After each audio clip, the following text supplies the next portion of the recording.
welcome here to Hullensians Rugby Club here at Springhead Lane in Amlerby in Hull. I'm joined here by my good mate Ian Castleton. Ian, good afternoon. Afternoon, Mr. Carney. It's a lot warmer than when we were first here, wasn't it? We're going to talk about the weather. The sun's beaming down. We've got Hullensians taking on Keighley in Yorkshire 1 today. It's going to be quite a good game for Hullensians to try and bounce back from the hammering they got last week. Yeah, I understand it was a bit of a trip to a tough encounter for them. But speaking to their coach early on this afternoon, he said, look, we're going to bounce back today. They're confident. Good, good. I mean, this is a great side. I mean, I love Hullensians. It's just across the road. All the junior rugby here. You've got Tony Smith who does the food. You can't ask for anything more, can you? It's a great setup. A proper local community rugby club. Been going, nearly 90 years now? Yeah, exactly. So we're talking about community and a great setup. Let's bring in Mark Stutley. Come and join us, Mark. Afternoon, Mark. Afternoon, gentlemen. How are you doing? Just tell me what your role is at Hullensians here. Well, today's role, I'm mini junior chairman at the moment, amongst other things. You've had many roles in the past, though, haven't you? Plenty of roles, yes. Yeah, volunteer for most things. So we're talking about the first team rugby very quickly. You know, they had a bad loss last week. Hopefully, you're going to bounce back this week, and their position in Yorkshire 1 is hopefully pretty much settled. Yeah, I think so. Yeah, hopefully. I'd like to think so. We're quite well established now in Yorkshire 1. We've had a tough year, quite a few changes in new players coming in, a few going out, but I think we'll be here next season. Junior rugby is where you're focusing. You had some silverware last year for Hullensians, the first bit in quite a number of years. You're really proud. Absolutely. Talk to our viewers what happened. Well, we started off our junior section again with a bunch of under-10s, which was 5 years ago. But those boys last season, when they were playing under-14s, got all the way through to the Yorkshire Cup final, which they won, beating Ilkley. Quite a significant victory for the boys, actually. We've got one of your guys doing the press-up challenge, Jolt. Oh, Jolt, yeah, he's an absolute animal, as you've seen in the press-up challenge, and he really has taken to the sport of rugby really, really, really well. Yeah, fantastic. Good. Ian, you've played a few times down here, haven't you? Many times, Terry. Many times over the year. And yourself used to play for Hullensians. I used to play and coach. It's just such a relaxed atmosphere. They always make you feel very welcome. I remember in the olden days when they used to have a little tin shed down there, a wooden shack.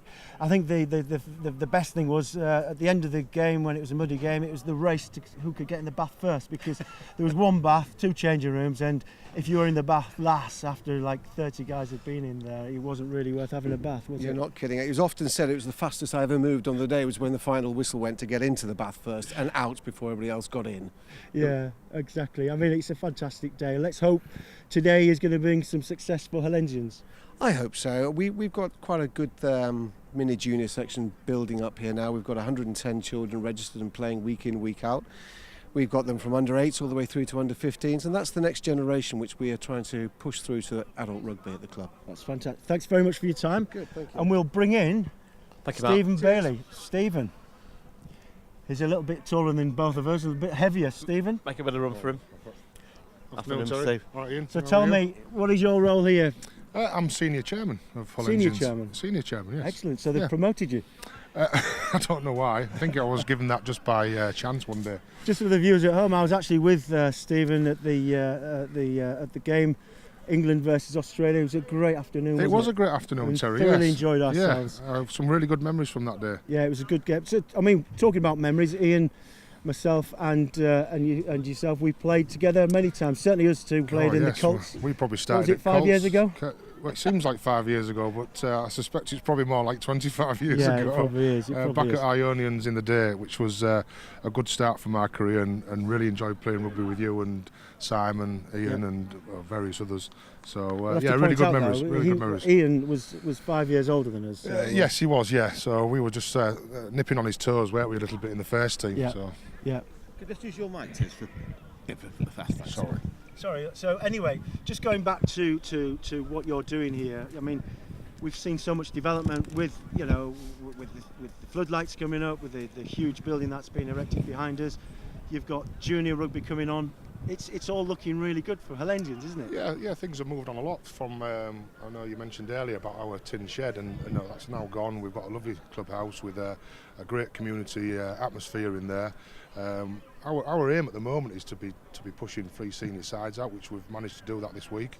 And this year we've seen our Colts move up into senior rugby, so we're now pushing probably about 8 of the Colts from last season, playing under 17s, now playing in our first team. So, from our point of view on a club level, it's really good. So it's looking good for the future, and trying to maintain these 3 sides, all training together, doing the same sort of thing. So come Saturdays we can mix and match players, if we've got injuries and stuff. So yeah, it's looking really good. Yeah.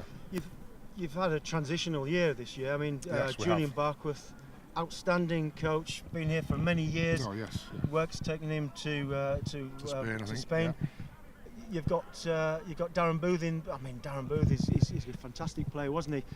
How's he adjusting to the I think Darren's Darren's been on the peripheral of our first team for a number of years in various roles. So Darren taking over from Julian's been a change, but he gains a lot of respect from the players. So and I think it is a transition period for us, and you can see that through the scores that we've had recently. But I think it's going in the right direction, and Darren's is the man for the job at the moment, so it's looking good. So when I'm speaking to the guy that's in charge of Hullensians, you're at the helm. What are your ambitions personally? What are your ambitions for the club? I mean, yeah, you'd like to play Premiership rugby, as would everybody. But what is your ambition? I think being realistic, from a club in 2017-18, we'd like to maintain our position in Yorkshire 1. I think maybe going forward over the next 2 or 3 years, I'd like to think we could be pushing for Northern 2. I don't know where we would go beyond that. Obviously, at this sort of level, it's still amateur rugby. We're not paying any players to play down here at the moment. So, and to move up into that next league, that then becomes a different animal. So, we'll have to see. I think for this year, though, definitely just maintain where we are. Yeah, I mean, that's the thing, you don't pay any players. No. You don't pay any officials. This is all done because people love the game of rugby, because they want to be involved in a community-based rugby club. Well, we've crossed paths many times, either on the same team or in different teams. So, you look around here and there's players that have been playing for, like me and you, for a long, long time. I love the game and I love being here, and I want to, promote the game, and like you guys are for us today, and bring these young lads on, nurture them to become good rugby players. And what I find quite unnerving, Ian and I were talking about this earlier on, is you're seeing the same names run out, but actually it's not the people it's the sons. Yeah, I am finding that a little bit, where you stood on the touchline or you're coming off at the end of the game and I'm going, what are you doing here? I've come to see my son play, and I'm like, oh my God, I've just been playing with his son, and I used to play with him at school or at Eyes or something like that as a Colt. So yeah, it is strange, and I don't suppose it's going to be long before I'll be doing the same. Yeah. Not with a son, because I've got no children yet, but anyway, No, but it's just time does fly, and it's great to see the succession planning that's in place that Hullensians have got here. Yeah, I mean, it's great to see, I'm playing with, I play with Vince Knapp a couple of times, and it's great to see him play with his 2 sons, in a game, and I think that must be a proud moment as a dad to do that sort of thing. So, and we do see that quite often. Yeah, really I speak for myself. I played alongside my son. Yeah, obviously. And that was I played with your son as well. Yeah, you did. Yeah. So again, there's a lot of history to this club, which is fantastic. It is. It's great to see it. And as I say, what we'll do, we'll look forward to playing, watching Hullensians playing against Keighley later on this afternoon. But thanks very much for your time. Appreciate that. All the best. Cheers, Steve. Cheers, thank you. Thank you. So, Steve Bailey. I know, legend at Hullensians. Still playing, can you believe that? No, not for me. Could you not play anymore? Never again, Terry. I enjoy the coaching side of it now, and that's where we are. So, what we're going to do, we're going to go to a slight break, and then we're going to go watch Hullensians versus Keighley, but we're going to speak to a couple of Keighley officials as well. Yeah, we'd bring Keighley back into it, yeah, absolutely. Graham Sheffield from Keighley, we'll have a chat with him after the break. After the break? Yeah. Okay, stay with us. After the break, we'll have Graham Sheffield with us. He's coming out from the bar, I think. I think so. Yeah.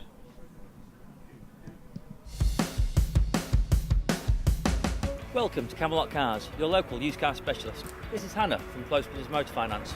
Last year, Close Brothers Motor Finance helped 88,000 people buy their next vehicle. All of our cars are sold with 12 months MOT and 6 months warranty. This is David from our warranty company. We manage warranty claims for thousands of dealers, not least of which is Camelot Cars. Camelot Cars, your local trusted car dealer. Purchase your dream home at the Wolds Retreat, a new residential park home for the 50s plus. Set in the beautiful Lincolnshire Wolds, a designated area of outstanding natural beauty. All homes are fully furnished and on full mains services. Part exchange welcome. To find out more, call us today on 01977 782 190 or visit greensparkhomes.co.uk. Auto Tints and Shady Days are your home and vehicle window tint specialists. With over 15 years of experience, our high-quality film applications stop glare, reduce heat, add privacy, increase safety and prevent fading throughout your car, home, shopfront or conservatory. For more information, you can check out our Facebook page, visit www.autotinter.co.uk or call us on 01472 827 775. We're not your average window tinting company. Hard water doesn't just affect how your home looks, it can also affect how your appliances and central heating system works. A water softener can solve these issues. Water softeners can reduce the cost of bills, increase the lifespan of appliances and give you softer skin and shinier hair. Installation is fast, simple, and you can start benefiting from softened water right away. Humber water softeners are able to give you a quick home demonstration so you can see the results for yourself. Protect your pipes and appliances today by contacting Humber Water Softeners. And welcome back to Hullensians at Springhead Lane, Anlaby, Hull, where we're entertaining Hullensians versus Keighley. Looking forward to this one, Terry. I think, yeah. I mean, I've coached Hullensians myself. There's been a number of changes, certainly since I was coaching 3 or 4 years ago. Darren Booth, the coach, for me, he's an aggressive sort of character. He used to play at Hull. He always orchestrated things particularly well, really aggressive scrum half, and I've got a lot of time for him. And also Johnny Johnson's come in as well to help the forwards. In the coaching side of it, Johnny and I and you played together many years ago. 2 little terriers around the pitch. Do you know, Johnny Johnson was always really hard work to play against. You know, he was such an irritating player, but incredibly strong. He was, you know, and I think he'll bring a lot to the game. You know, for Hullensians, he's very meticulous in the scrummaging area, so I'm sure that he's going to get them sorted in that area. But as far as anything outside the scrum, you know, he's like me. You know, it's not very good. Well, no, not very good. Limited. I mean, that's why Darren Booth comes in and starts doing particularly well, I suspect. I'm only kidding you. Look, we've talked enough about Hullensians. Let's talk about Keighley. We've got Graham Sheffield from Keighley, one of the officials here today. We've got Graham Sheffield from Keighley. That's confusing. Yeah, can you say Let's it again? Bring him in. Let's bring him in. Let's talk to him. Afternoon, Graham. Good afternoon, gentlemen. How are we? Graham, good. Good. You're well wrapped up, but we don't need to be as wrapped up today as what we were last week. No, not at all. No. I'm just come back off a holiday in Lanzarote. Arrived at Leeds Bradford Airport to -5 on Thursday night. Very, very difficult. I bet you wish you were still there, don't you? No, because I missed another Saturday of rugby, which is very disappointing. If it wasn't for the pale skin, I would certainly want to be going in the summer. You won last week? No, we lost last week. Did you? What yes, score was we it lost. last week? We lost last week, 27-7 to Oldwish Ruthians at home. As I don't know whether everybody's aware, but we've got a new pitch at the moment. We just got a new RFU 365 artificial 4G pitch, and we've been on that now. We've played 4 home games. It's taking some getting used to. It's a bit of a different ball game. Whether that's what we're getting used to, we're struggling getting used to it, or whether it's the opposition teams that it levels up. It's a bit of a leveler for them, because Keighley was a dour, fairly muddy, fairly hard-going sort of a ground and a hard-going sort of a club, and people are now coming looking for an open game, and we're maybe not quite there yet. I was going to say that because Keighley have been renowned for having quite a big set of forwards, being able to grind it out, because perhaps they did have a very muddy pitch. So to get rid of probably something that they were used to, that they could rely on as a 16th man, you've now got one of the best pitches. It's never muddy, so it must be a very difficult transition for your forwards to understand and sort of play in that sort of condition. Yes, it certainly is, and the backs are definitely, they're loving it. They're absolutely loving it. A lot of forwards have scored tries traditionally at Keighley. We've always had, as you say, a very, very strong forward pack, and when we go forward in numbers. We go forward hard. We go forward strongly. The pace of the game is the main issue. That's the issue with it. The pitch wasn't necessarily very heavy, but a bit like Manchester, up in the Pennines up there, we have a lot of rain, and so therefore, you know, it can very often be damp, and It's just it was a very, very difficult place to come to, and we've got a pitch now that's a great leveller for the league. I'll ask a question on this. In terms of 4G pitch, I know that Rosslyn Park have got one. How do you intend to use it outside of just rugby? The way that it works is the 365 Rugby Union, they've actually paid for the pitch. They own the pitch, they've leased our land from us, and it's really down to them. All we do is facilitate, and of course, wherever possible, we try and make something from it for the local community. It's a really, really fantastic thing for Keighley.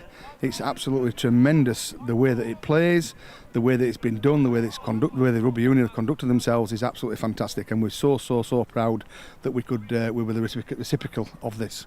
I mean, how does it affect the scrummaging? I mean, you know, it is an aesthetic pitch, and how does that work when you're scrummaging? I'm told by a guy who came down from North Rib, who's almost my age and still playing first team rugby as a replacement. He said it's a problem because it's true. You don't get, as you see on the TV, you don't get any give, you don't get anything pulling up. It's not reliant upon a good, strong, hard pitch. Nothing moves. So it's man against man, scrum against scrum, nothing moves. Graham, it's been great speaking to you. Good luck this afternoon. Thank you very much. We may need it. And enjoy yourself. Thank you. Thanks very much indeed. Man against man. Wow, it's going to be entertaining. I'm sure that the grass will probably give this afternoon here. Without a doubt. It's great conditions for rugby today. The last few weeks we've been following the local rugby. It's been cold, bit too cold. Today. But today's it's quite mild compared to the last few days. We've got a lovely little hut up there as well. We got it, yeah. Orange JPA Howe, which a nice little room. We can have a little cup of tea, and you know, without the rain beating down on us and the wind getting at us. No hat.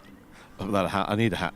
But I was going to go back to that 4G pitch, Terry, because I've never played on one. Did you play on one when you played? I played on one. Yeah, I played on one, and do you know what? It does make a difference. It does make a difference. Psychologically, it makes a difference. You're not running about in aluminium studs. You're having to wear like hockey boots, maybe, or mouldies. And for a front row forward, it just does not seem right pulling a pair of mouldies on to run out to have a Premiership game or any game of rugby, because you know. You like to hear the tippy-tappy of aluminium before you go out, and it's all the psychological thing that goes with it. I'm not so sure. It's great that you can play in winter time. There's not mud, and certainly for commentators, when you can see the numbers, you know, they're not going to get muddy. That's going to be a lot better. But I don't know, you know. Maybe I'm old-fashioned. Well, we're old. We're past it. You're old. I'm old. You're catching me up.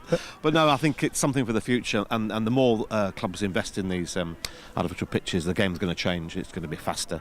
And you have to get used to it. I guess the kids will get used to it as they grow up. So just looking at today, I mean, we've only got a few seconds left before we go to a break. Hullensians are warming up out there. Keighley there. Keighley's got some big, strong forwards. You think the forwards at Hullensians will be able to hold up? Johnny Johnson's done a good job on them, I'm sure. We shall find out in very shortly, mate, in kick-off. We'll go to a break and we'll come back to you with some more talk of rugby. I'll see you very shortly. Welcome to Camelot Cars, your local used car specialist. This is Hannah from Close Brothers Motor Finance. Last year, Close Brothers Motor Finance helped 88,000 people buy their next vehicle. All of our cars are sold with 12 months MOT and 6 months warranty. This is David from our warranty company. We manage warranty claims for thousands of dealers, not least of which is Camelot Cars. Camelot Cars, your local trusted car dealer. Purchase your dream home at the Wolds Retreat, a new residential park home for the 50s plus. Set in the beautiful Lincolnshire Wolds, a designated area of outstanding natural beauty. All homes are fully furnished and on full main services. Part exchange welcome. To find out more, call us today on 01977 782 190 or visit greensparkhomes.co.uk. Auto Tints and Shady Days are your home and vehicle window tint specialists. With over 15 years of experience, our high-quality film applications stop glare, reduce heat, add privacy, increase safety and prevent fading throughout your car, home, shop front or conservatory. Hello, can you For hear me more okay? information, you can check out our Facebook page, visit David? www.autotinter.co.uk or call us on 01472 827 775. We're not your average window tinting company. Hard water doesn't just affect how your home looks, it can also affect how your appliances and central heating system works. A water softener can solve these issues. Water softeners can reduce the cost of bills, increase the lifespan of appliances, and give you softer skin and shinier hair. Installation is fast, simple, and you can start benefiting from softened water right away. Humber water softeners are able to give you a quick home demonstration so you can see the results for yourself. Protect your pipes and appliances today by contacting Humber Water Softeners.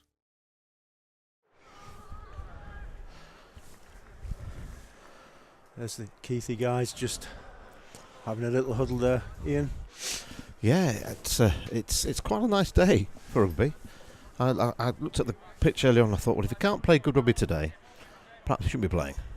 Yeah, exactly. I was just looking through some of the players that are playing today. You know, I think we've got 4 Smiths playing. We have 2 Hardings playing. We've got 2 Duxburys, and one of the Duxburys is the coach. So it's going to be quite difficult for us commentating, but it's always quite difficult for you to commentate, though, Ian, isn't it? The big family connection today on both sides. Is that what you're saying? Is that what you're saying? It's nice being up in here in our little hut. Actually, it's quite. I might even take my jacket off, as you can see. The viewers at home don't get too excited about this, but it's lovely and warm. Yeah. It's gorgeous. This absolutely gorgeous. But looking out today, you know, the pitch is great. It's not boggy at all. You know, Hullensians are warming up on the second team pitch back to our left. Dave Duxbury there shouting a few instructions, barking a few instructions. I played against him actually at Pocklington Sevens at the time when I never got picked for any Sevens side, so I decided to Didn't I play with your East Yorkshire side? Yes, you did. The Sevens. That's right. I'm the same. I didn't get picked for Sevens either. So the view. You gave me a game. Yes. Well, this Dave Duxbury was a bit of a handful, but I do remember I had to organise my own team because nobody else had picked me for Sevens, but it worked out well. We won the competition in the end. Enough about you, Terry. I've just noticed the referee today, Liam Taylor, level 7 referee. Yep. A local Yorkshire lad from Hullensians when he played. Yep. He used to play at the inside centre. I was chatting to him earlier, and you know, he's 50 odd years old. You know, obviously can't play anymore, and he's decided to do the refereeing, and it takes a lot to do refereeing. Well, why do you say obviously he can't play anymore when he's 50? There are lots of players who are still playing rugby at 50. Well, yes, I mean there are a lot of people that play rugby at 50. But what I'm saying to you, I think he took the intelligent decision to say, I'm going to do some refereeing because there is less contact as a referee. So that is why I took refereeing up. Because for the viewers at home, when we actually go into this game, you will see some of the collisions. They're absolutely huge. Even at this level, Yorkshire won the Premiership sort of division for local rugby. You know, you watch some of these collisions, and if you're 50 years old and you make the decision to continue playing, then you take your life into your own hands. That's what I say, Ian. Well, I think it's only after you stop playing that the injuries really start to kick in. Yes. And you realise you should have stopped a lot earlier. You've had too many bangs on the head, haven't you? Forgetting quite a few things. You forgot that you should have been here at 9:30 this morning. Exactly. These things crop up on you. But what happens is that you think you're Peter Pan, you think your body can take it, and what happens is you end up knowing that you should have stopped a lot earlier.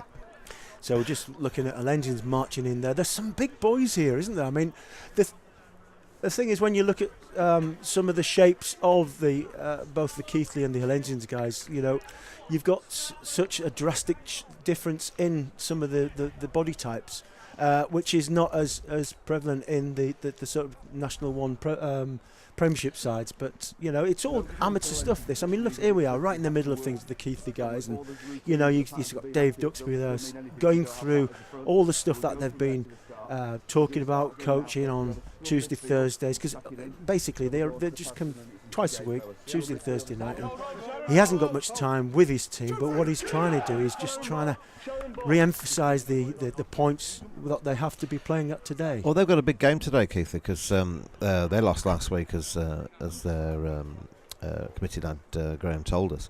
But so did Hullensians. So they've both got a chance to bounce back today. Looking at the sides, I think Hullensians have a big pack. I think they can do some damage up front today. Yeah, I think so. I mean, what you have to remember, Ian, at this level is that the a couple of changes in a side, maybe injuries or just work commitments, because work comes first for these guys. A couple of injuries, a couple of work commitments, then the team's decimated. There's not that conveyor belt of players to come and readily step into somebody's position. No. Talking to their coach before they come out to warm up, he was saying that they lost the whole back row in the last couple of weeks through injuries, and you just can't replace players in those key positions overnight. They just haven't got the players in and around their town to do that. Obviously, with the higher leagues you go, the more chance you've got to bring in loan players from other clubs. At the national leagues, you can do more of that, but at the lower levels, at this sort of junior level, they can't do that. No, you're right. You're right. But it's not just somebody just slotting in. It's the fact that the person that's coming in hasn't had the game time, hasn't had the practice time. Say for instance, if a hooker came in, we saw last week when Scarborough had their hooker injured and the prop had to come and throw the ball in. You could just see that there was that lack of continuity. Mm-hmm. Well, it's a big test for Keighley today, I think. Looking at the sides, they've got a couple of players in who've played rugby league. A lad called Sean Kelly, who's playing centre for them. He played for Keighley Cougars, I understand. So I'm expecting to see some strong tackles and strong running from this lad. But apparently he's quite new to Union, so he's still learning the game. But they're expecting some big things as he grows into the game. Again, we've got a rugby league lad playing in the centre for Hullensians, Mike Malusha, who, together with Don Bloomfield, they both play very similar rugby. Don Bloomfield, we know his old fellow, Bloomfield, down from the Ionians, who's obviously here this afternoon watching Dom. But they play very similar, and I just question whether or not, with it being a dry day, they might suffer slightly in that area. But maybe, time will tell. Well, I think today is going to be. I think you'll see my personal thinking, it'll be a forward game for Hullensians in particular. I think they'll try and dominate the scrum, dominate the breakdown, and look to move the ball when and where they can, if they've got that key position set up. Yeah, I mean, Hullensians currently placed 8th at the moment in the league. Keighley down 11. So if you're looking at the form at the table, Ian, then you'd expect Hullensians to win. But having said that, at the back of the loss last week, is that a benefit or is that going to hinder them? Well, I think the league positions actually don't tell a full picture. As we're seeing last week, we want to see Scarborough and Beverley. And both 1 and 3, I think they were in the league at the position at the time.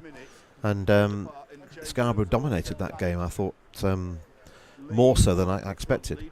Today, position-wise, last week, Hullensians were a position below Moortown, but were heavily beaten. So the rule book goes out there, so the league book goes out the window when it comes to where they're sitting.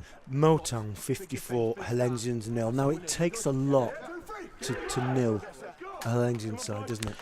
It does. I was talking to Tony Smith that he was playing. It's coming off the bench, I think, today for Hullensians. Here to me, it's just a day when everything went wrong for them and everything went right for them. Well, the boys are coming out now. Keighley boys didn't go back in. They had their team talk on the pitch, and Engine's boys have come out from their changing room. Exactly. Just want to say a quick hello to Peter Ho, sat recovering in a home at the moment. Peter sat with his daughter Lisa. I hope you enjoy the game.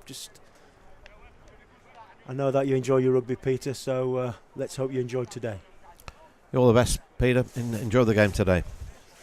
So there we've got Kevin Bates there, leant forward, one with the grey hair. One of the oldest players in the side, played at Hull Rugby Union Football Club.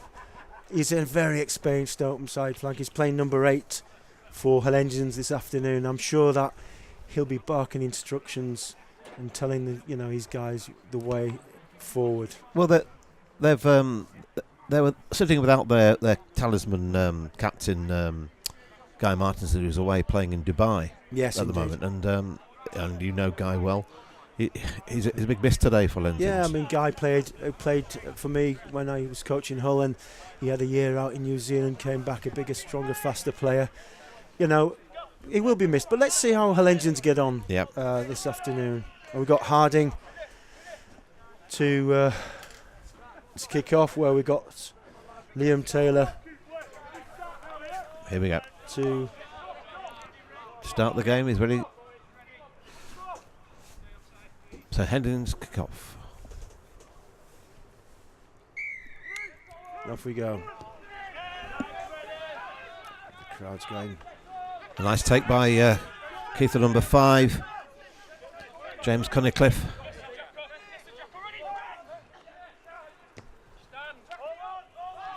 Straight away, Keighley playing for position. Bit of a pass there with that kick. Keighley pile over. Hullensians ball. Nice pick up. Well done.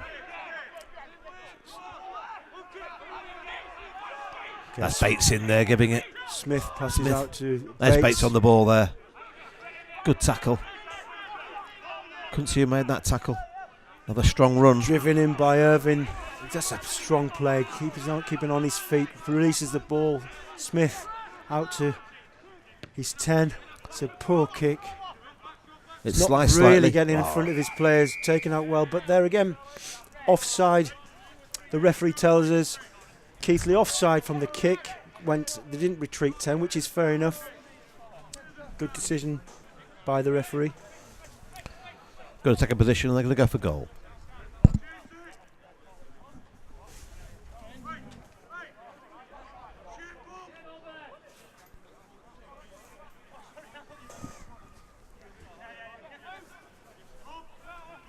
So we've got Clayton McLeod to take the first kick, which will, as he cleans his boots, Kevin Bates chatting with the referee, just trying to get into the referee's pocket, trying to talk to him, trying to 50-50s potentially may go his way.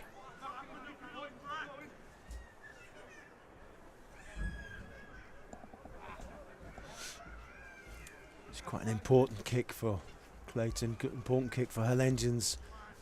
He made good contact. It just drifts left. And Jake Duxbury, the son of the coach, 15, jogs back, was going to take something quite quickly. And we've got Alex Brown now, the captain, ready to just take the 22 and possibly kick it quite long. Taken by Harding. Oh, loses his footing slightly, but Diswald to stand up. Keighley getting stuck back in there, Terry. Have they turned it over? Ball's not there. No. Smith's shouting at the referee. He's over the top. You can't do that, young man. You can't drag the scum off back in. No, you can't drag him back in, but Bloomfield takes it on like a good centre. Yeah. Working out. Smith takes the quick one. They're not 10, but he's off. Recycle ball. They need to retain this ball here. No, he's on his own. He was on his own. No, that's not his fault. What Smith's trying to do there, he's just trying to up the pace, testing the defence. It's just the forwards, Hullensians, who were just a little bit too slow to react to him, to clear out. But that's not bad thinking from Smith. Just keep them on their toes.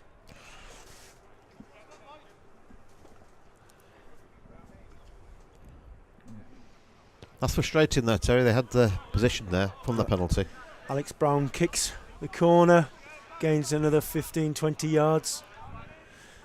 I'll use yards for you, Ian, but thank you. Ordinarily the younger people use metres. I'm still yards and inches. I won't convert it for those mathematicians at home. Okay, Kay to throw. Taken in by Tom Wilson there, well done. Clean at the back of the line, driving in. Cunliffe drives it on. Lucas Erin barking instructions at his forwards. Take it in, he shouts, the scrum half. He doesn't want that sort of ball. You can see now the Keighley forwards generating some forward momentum as Ian Irving takes the ball left and drives it on. Got the right option? Yeah, I think so. Just spreading it as the Oh, nice take. Alex Brown just distributes the ball. That Nowhere home there. As Lucas Owen decides to run left and then run right, bounces into a couple of Hullensians boys. But no, you can see all day long that there's Lee Sugden taking it on for the Keighley forwards. You can predict exactly what they're going to play like here, can't you? You can. And the crossfield kick. A nice kick. Chased down by Alfie Seeley. Ball's gone loose. Oh, he's called offside at the kick. It's always difficult, isn't it, when there's a crossfield kick like that from the Alex Brown, the captain, kicked it, passed it out to Seeley. Seeley kicked it. Jake Duxbury was chasing down. It's very difficult for McLeod and Langford to be behind. It's very difficult to see how far back. They have to be back 10 metres before they advance to the ball. I think Keith lads are a bit bemused by that decision there, by the looks on their faces. The referee was explaining, said you were in front of the kicker. So, Hullensians. Deep kick. Left-footed boot there by Harding. It's always interesting to see a left footer, isn't it? Ordinarily, it's probably quite good to have a left footer in the outside centre. Who do you know used to be a left footer in the outside centre, Terry, played for England? Brian Barley. That's a man. Okay, so now we've got Andy Vernon to throw in. He lost a lot of weight over the last few years. 5 stone, I was talking to him before the game. 5 stone. Looks good. Great line-out ball. Very quick ball.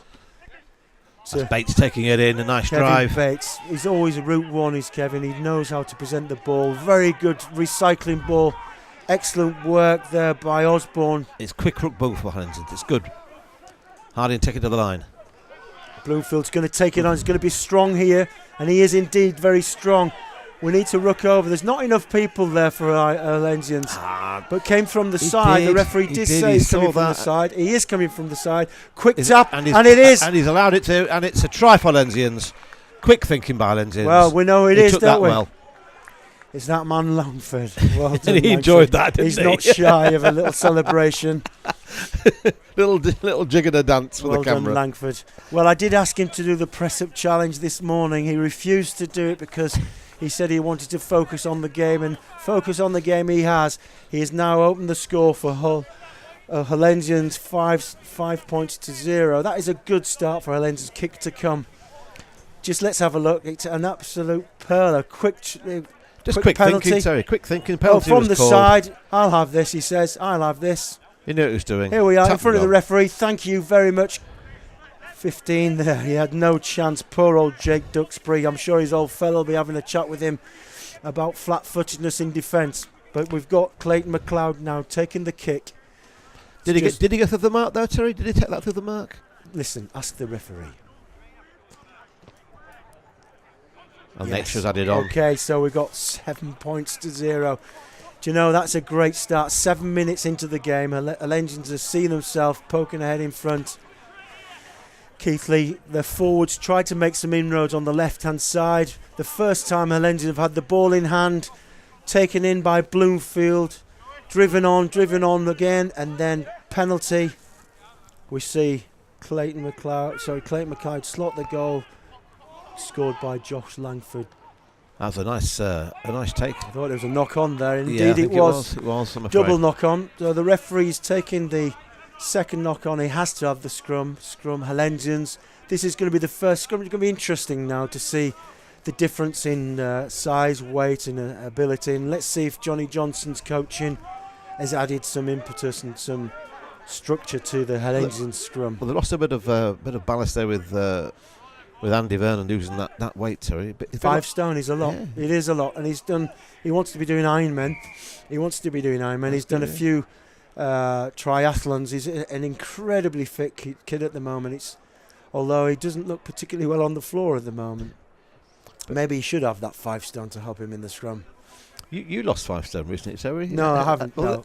I've lost 2 stone. I feel very comfortable about myself. I thought it was 5. But no. So you've put 5 stone on, but there he is. That's the thing, is that it's a fine balance between losing the weight and having the ability to get around the park. Fitness is everything, but sometimes just having that. I mean, he's got some big props around him. He's got Irvin and obviously Morrow there, Bobby Morrow. Very big boys, but it's going to be interesting. I can suspect the tight head on this side as we're looking with our camera next to the referee. Tight head for Keighley in the red. He's going to be boring in, but that's not a bad scrum. That's well played by Keighley. Number 9 came through Jackson quickly takes there. that off his number 8. That was smart work on the scrum by Keighley 9. Fed out there, Baring. Oh, just loses the ball there, just Alfie Seeley.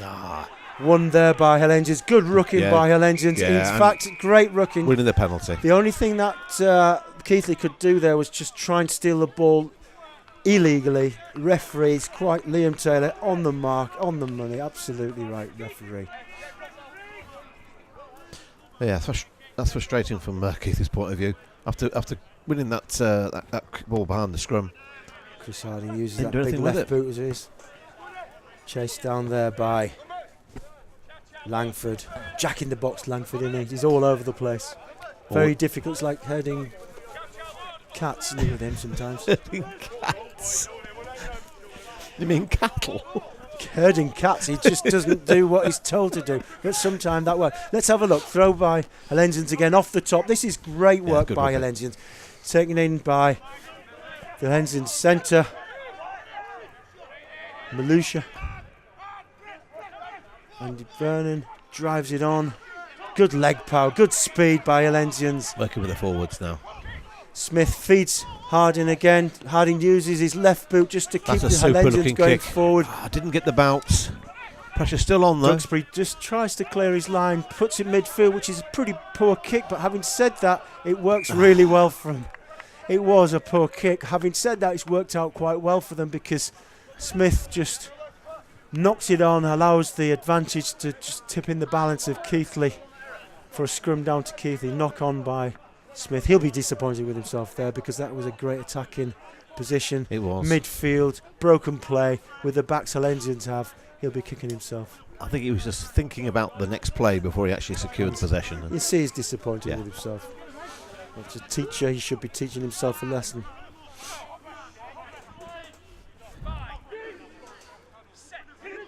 First scrum to Keighley. Ball's not in straight, but who cares? It's a good scrum by Hullensians, just driving him back a bit. But this is pretty good as Duxbury just takes it on, runs into Kev Bates, makes a nuisance of himself, doesn't he? He always does. He's still in there, fighting for the ball. Like, well done there. Driving over Osborne, just trying to make a nuisance of himself, just trying to prevent the ball from coming out pretty quickly. Driven in there by Kay. Erin feeds his 10. Well picked up. There's a bit of space here. Was that forward, Terry? Alfie Seeley, yes it was, but he's never mind. allowing it. They've got a good position here, Keighley. Driven in by Wilson. Back row play working well. Scramble defence are doing particularly well here now. Just need to reform their defence. He's knocked it on. He knocked it on at the breakdown.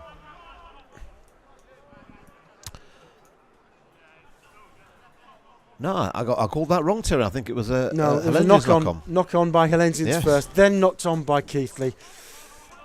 Let's have a look. Let's have a closer look at this tight head on this side. It should be pretty static, but let's have a look. If we have a close look at this position, and Johnny's done some good work. Johnny Johnson done some good work with the forwards here. There's good positioning there, very low, going down as a 3. Let's have a look. Good positioning there on this side. That's disappointing that the referee blowing up. Hullensians look pretty comfortable there. Sam Booker on the other side for Keighley, and Ian Irving on this side against Craig Spencer. There's a lot rides on this scrum, Ian. It's a big scrum from Keighley's point of view. It's vital they get some good possession 14 here. minutes into the game, inside the Hullensians 22, scrum Keighley. Free kick, and they're off again. He's a bit of a live wire, this Lucas. Lucas Erin, and it's a try there. It's a try there by the number 8, Sugden. His brother actually plays on the wing, Joseph Sugden. Lee Sugden playing number 8, who's a farmer. he'll be happy with himself there. Didn't have to do that much slack defence by Hullensians, I say. But just it all started from that knock-on, wasn't it, really, when Smith just knocked on. Poor kick there earlier on by Duxbury. It's just like quick tap there. It was behind the referee. Straightens up, feeds. Sorry, it was the 6. It was Minikin. Yes. My apologies. But again, going back to Smith's knock-on, it just puts that pressure on Hullensians, doesn't it? Well, it's frustrating.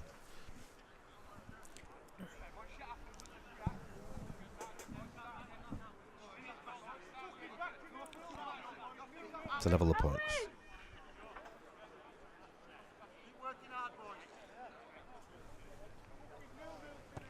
It's an important kick, this. Good contact, yes, and he's hit the straight between the picks, and it's 7 points apiece. So I was just saying, just commentator's curse. I was saying Hullensians did particularly well, and what happens? Keighley comes straight back and score a 7-pointer. So 7 points all, 15 minutes gone. Hullensians to kick through the boot of Chris Hardy. Chased down by Langford, chasing the ball, does really well, knocks it back. Okay, he's given the line out, but listen, that's not bad. It's good chasing there by Langford, just making a nuisance of himself.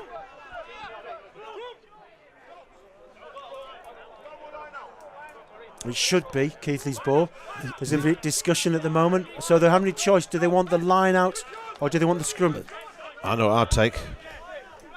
Yeah, but you're not playing in. It doesn't really matter what you think at the moment. That's true. That's true. Vernon to throw in. Good attacking position from Hullensians here. They have been pretty good. Protecting his jumper. It's really difficult and hard to play against. Some weeks it's okay to do that, and other weeks, clearly this week, Taylor, the referee, Mr. Taylor, has said not. So effectively what they were doing, they were blocking the jumper, preventing the Keighley boys from making any contact with the jumper, which is fair enough. He's an experienced referee, Liam Taylor, and they have to play to him. Listen, all I'll say is that Liam Taylor was a back. He never played in the forwards, so in terms of his forwards assumptions, perhaps. I know what you're going to say. Or think. Keighley to throw. We've got their prop throwing Sam Booker. Well taken. That's unusual, isn't it? The prop throwing him. That's Luke Carter. Took that well. Making quick rook ball. The planned move. Move it to the wing quick as I can. He's got some pace. Oh, it was a good hit there, was it? Joseph Sugden there. It was a good hit by Sugden. The line speed of Hullensians is good, but they are doglegging quite a bit. They're leaving. There's a lot of space here on the left-hand side, but it looks like that's straight down the throat of McLeod. McLeod used to play rugby league. Managed to get him back from rugby league. Clayton McLeod played at Hullensians a few years ago. It was a little bit light. He's put a bit of timber on, and he's got a bit more confidence. He's got a little bit older, and he's a good lad to have at fullback. We go again. So looking at Osborne there, the number 5, Quick Pete take. Osborne for Hullensians. It's a big lad chasing him down now. Duxbury putting a dink over. What's Langford doing? He is a jack in there. He's got some pace. Taken in again by Hullensians. They just need to have some of this ball retention. Smith feeds. He's 10, taken in by again. Osborne. He's on his own, but the charging in. Jordan Knapp drives it in, played with his old fella Vince Knapp. Oh, the big see you later there. Should have probably held on to that a bit more, but Clayton should have probably held on to the Drew's man a bit more, but they've still retained possession, Hullensians. Smith feeds. Good counter rookie by Keighley there. By Knapp. Hands on the ball. The ball is available. Ball recycling. Harding again, pushing to the corner. He's overcooked that one. Straight into touch. That's what the forwards don't want to see, Ian. You know, the hard work, the ball retention. It was not necessary. He wasn't under any pressure. You can see the forwards, hands on the hips. They're just slightly disappointing. It does just take a bit of enthusiasm. You can see he's thinking though, Terry. A couple of good quick rooks, and he thought, well, I'll kick for position there and put the pressure in this corner. Yeah. Just execution wasn't there. Good thinking, execution. I see Jordan Knapp's wearing the number 8 shirt. Good steal. Disrupted by Engines in the line there.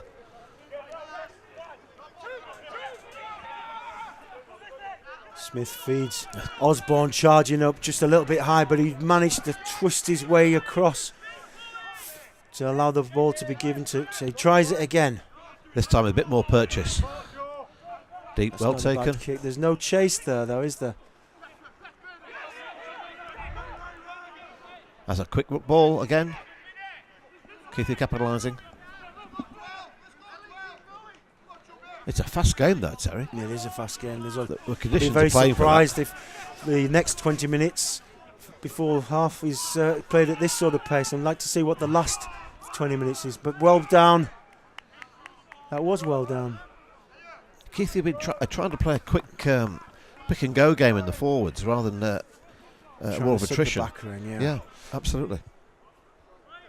So even Stevens at the moment, 21 minutes gone. I mean, I can't call anything at the moment. You know, the scrums, there's parity in the scrums, there's parity in terms of possession. And also, as we are now, parity in terms of position on the field, just slightly in the Hullensians half, but I can't call it at the moment. No, it's an interesting game. I think Keighley are playing to a certain game plan. They don't want to mix it too much with the Hullensians forwards. They want to play a quick tempo game around the ruck area and pick and go. Cross up the back row in. Hullensians looking to pin them down in this corner and work in the forwards. Another penalty at the scrum time. Again, another quick tap and go. Referee's been very generous with these quick taps. Absolutely, I love it because it allows the game to flow freely. It's making for a very fast game. Some of these players aren't going to last the full 80 minutes, are they, Terry? These forwards at this pace. Good offloading by Keighley. They're looking to play rugby at every opportunity. Roll away there, Scott Jackson out of that ruck. Oh, nice feet. That was Jackson with a hit. He looks with a bit of venom there, wasn't he? Just offloaded to Sugden driving it forward. It's great pass there, Barry. Just at the key position he knocked on. I tell you what, that was a dive and a half by Irvin there from Hullensians. Just, I would have given him 10.5, 10.5, 10.5 there. Just dived from 5 metres out, managed to disrupt the scrum half and allowed Hullensians the ability to have a scrum. That's young Tom Wilson there, number 7 for Keighley. He'll be frustrated with himself there, that little knock on. Yeah. Opportunity was there.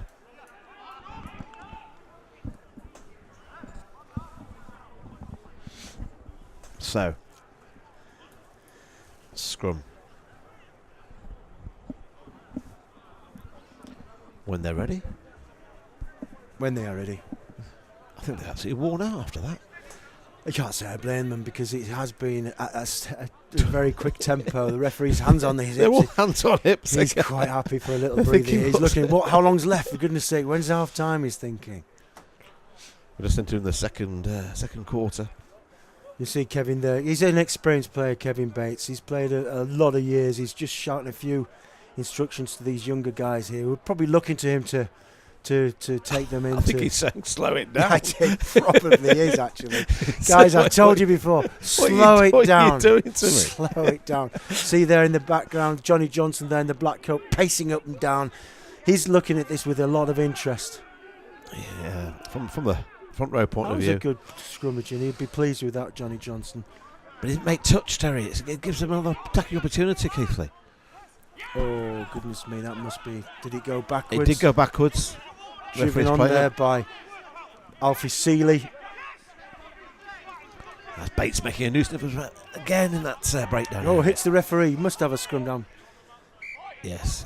When I said there was no contact for a referee when you're 50 years old, Ian, I take it all back. I thought he was going to catch it and drive it in himself there. But anyway. It was only the ball that hit him. Yeah, exactly. Osborne gets up. He's a big, strong, strapping lad, is Osborne. I know he's old man. He was a big, strong, strapping lad as well, wasn't he, Ian? Do you remember? It's we're reminiscing too much. You know when you used to referee, Terry? Yes. Did you ever think you would referee international match? No. Fair enough. Scrum to Hullensians. What are you talking about? Good scrum there. Well picked up. Smith feeds. Clayton. McLeod little dink through there. That's pressure. A great kick. He's put him That's under pressure. That's a great kick. Right at the corner. And that's what they've been trying to do. The first 20 minutes they've been trying to do that. Yeah, he finally managed his hands up there. Thank you very much, says Chris Harding.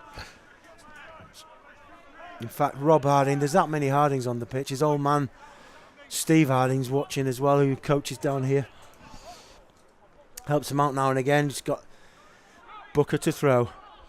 Taken well by Wilson. There's a lot of people standing off from Hullensians. They need to stop this drive. Driven in there by Osborne. Stops the drive from her. Keighley.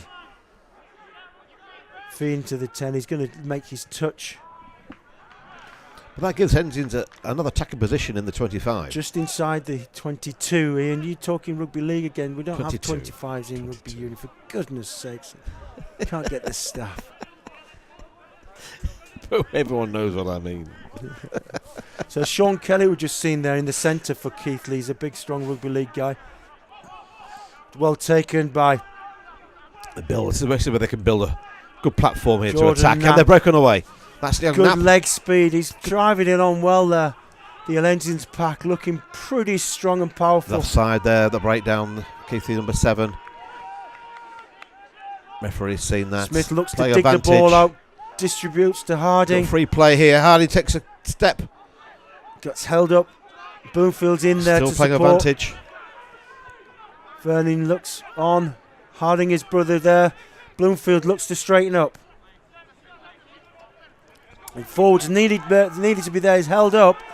Smith needs to distribute the ball to Harding. No, he looks to go himself. Offloads to Vernon. Well played. Hullensians a lot of pressure here. Smith feeds again. There's a lot of people in the way there, but just can't seem to distribute the ball there. Line speed of Keighley was pretty I've actually quick. gone backwards there, so the referee referee's is bringing playing them back. advantage. He's bringing them back for the offside at the ruck.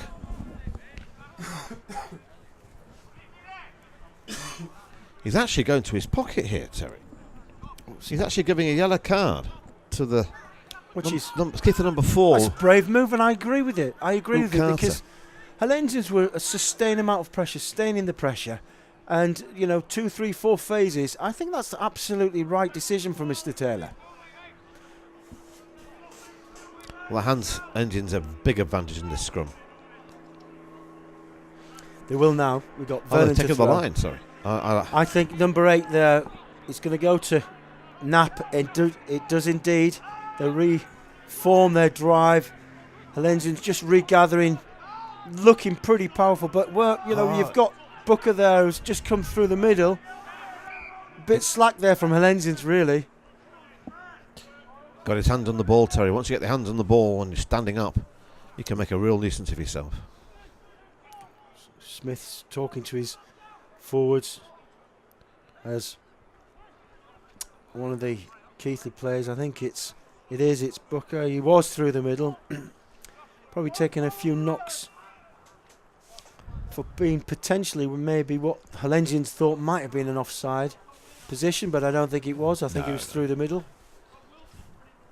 7 points all, 28 minutes gone here at Springhead Lane in Anlaby in Hull, where we're looking at Hullensians playing against Keighley in the Yorkshire 1 League.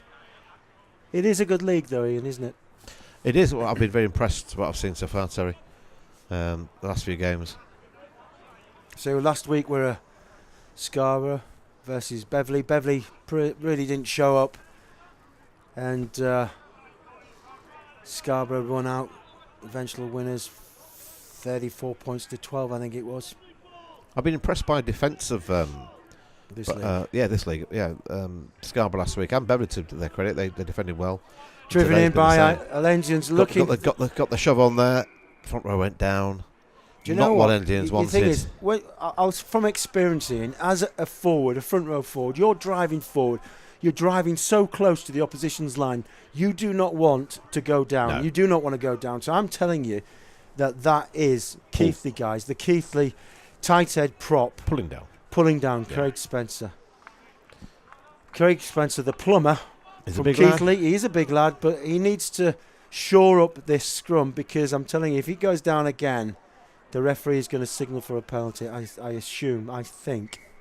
At this distance? Never maybe a penalty prejudge try anything. at this distance? No, not a penalty try. Not yet. He has to go down a couple of times before.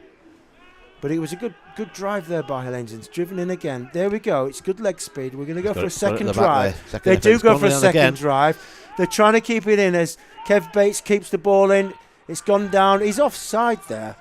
The open side. He's not coming from the back foot, but never mind. Hullensians battle on through. Recycling the ball. It's available. Smith feeds. That's Scott Jackson taking the ball in there. He's a strong lad, is Scott Jackson. Driving it on. Smith feeds. Again, one of his Using the forwards. Taken in there by Morrow. This time not rolling away at the tackle. Or would you take the scrum after the last one in? What would you do? Come on, I need you to make a decision. You've got 7 minutes on that sin bin left. I think you use the advantage. No, you go for the point scene all day long. What do you know? Nothing. Listen. It may come back to haunt them. That is why you were never, ever a captain. Many times I captained teams. Did you? Who did you captain? I captained many times. Okay, no, that's not the question. Many times I didn't say how many times you've captained. Third team, second team, even the first team. Unions. Well done. Anyway, we've got McLeod here, taking the ball. What does He's got he his know? tee. What does Mr. Garnett know? Right. Did you really? Yes, I did. So it should be quite an easy kick here for Easy 3 points. McLeod. As I say, you've got the pressure, you build on the pressure. 6 minutes half time, 7 minutes half time, you keep the pressure on. There he goes, surging through. Flags are up. So that's 10 points to 7. The home side, Hullensians against Keighley. 32 minutes gone. You'd expect Keighley to bounce back from that. Well, they have been starved of possession for the last 10 minutes, and exactly what Hullensians wanted to achieve. Walking back slowly to the middle. There was no rush with the player down.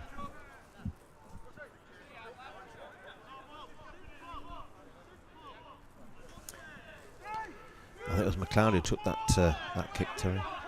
Took the try. It was a penalty.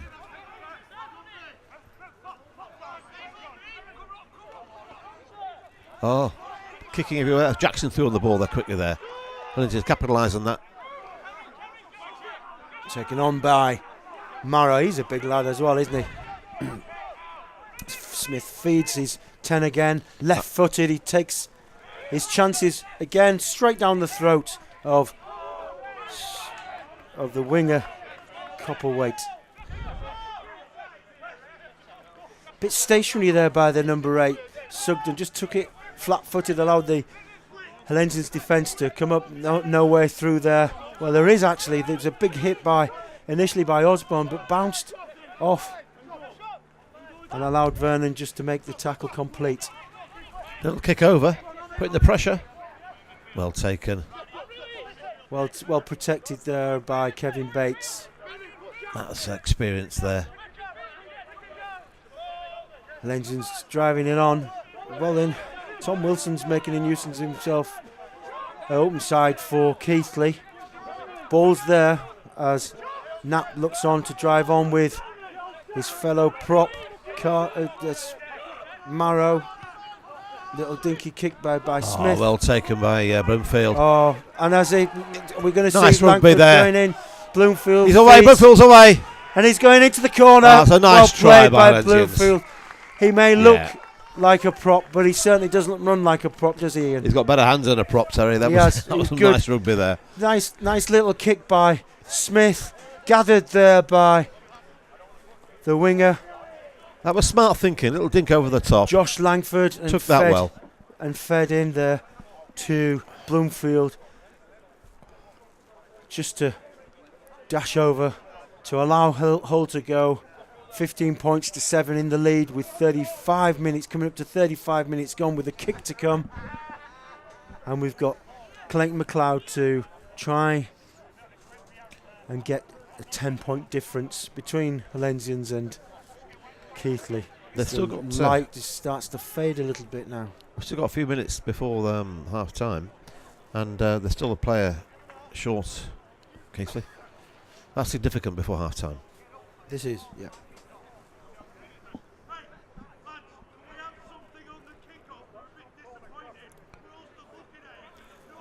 That's a good shot. I'm watching from this position.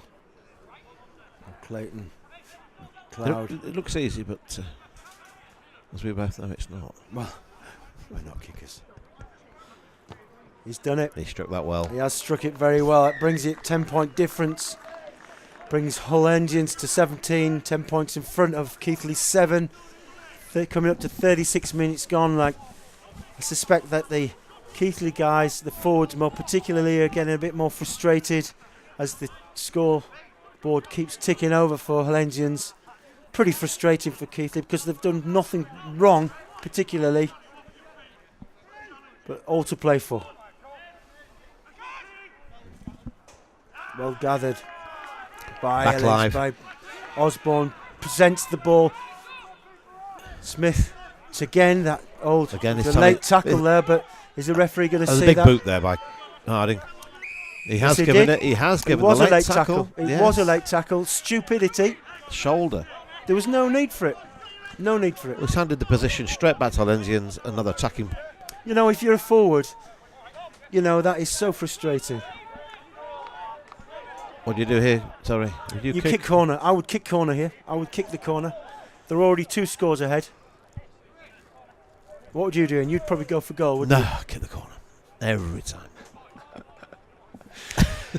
I say, Hullensians as Chris.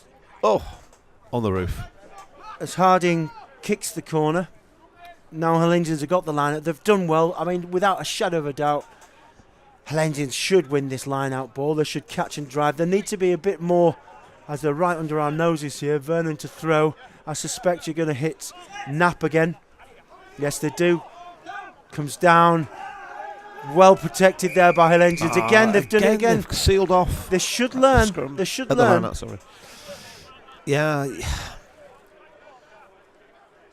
So it's obstruction. You know, the Hullensians captain should be coming over, or certainly the pack leader, say, look, ref, come on, tell us, you know, what we're doing wrong. Obviously, it's easy to understand that he's saying it's obstruction, but his interpretation is sometimes different to other referees. So he's right. I can see Kev Bates there asking the question of his own team, what's going on there? Why is he pinging us?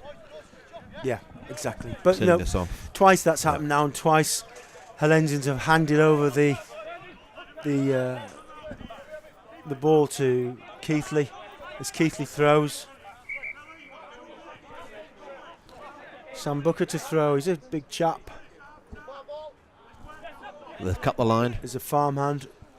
Say, secure possession. Knapp making a nuisance of himself. Just that went sucked over. at a big drive into the heart of the Hullensians defence. They should be doing more of that, should Keighley, if they want to make some inroads. The right-footed Alex Brown kicks the long one, but it's just on the line. Has he? On the line, he's out, so we come all the way back. Yeah. He was outside his 22, or a 25 as you call it, Ian. Outside his 22. Ball lands on the line. The line is out. That's allows Vernon, the Hullensians hooker, to throw into his boys. And again, it's become quite predictable, but if it's not broken, you don't need to fix it. I suspect they'll go to him again. They do. It's a very light.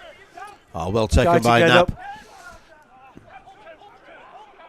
I'm sure he's making his old man proud. Vince Knapp played Yorkshire Colts with me many years ago. His son Knapp playing open side, wearing the number 8 shirt for Hullensians this afternoon, being the go-to man in the line-out for Hullensians without a doubt, but unfortunately knock on there by Hullensians allows the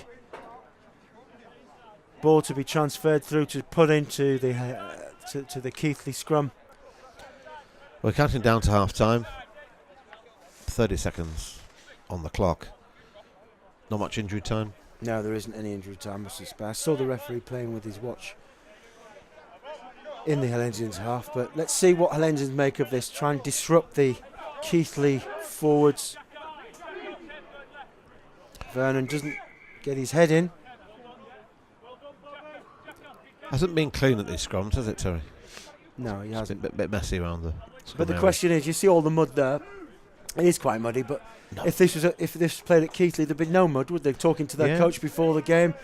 Aesthetic pitch, 4G pitch, is it? Yeah, we'll talk about that later. Put in by Lucas Owen. He's had a good game as Owen. Cleared by Owen.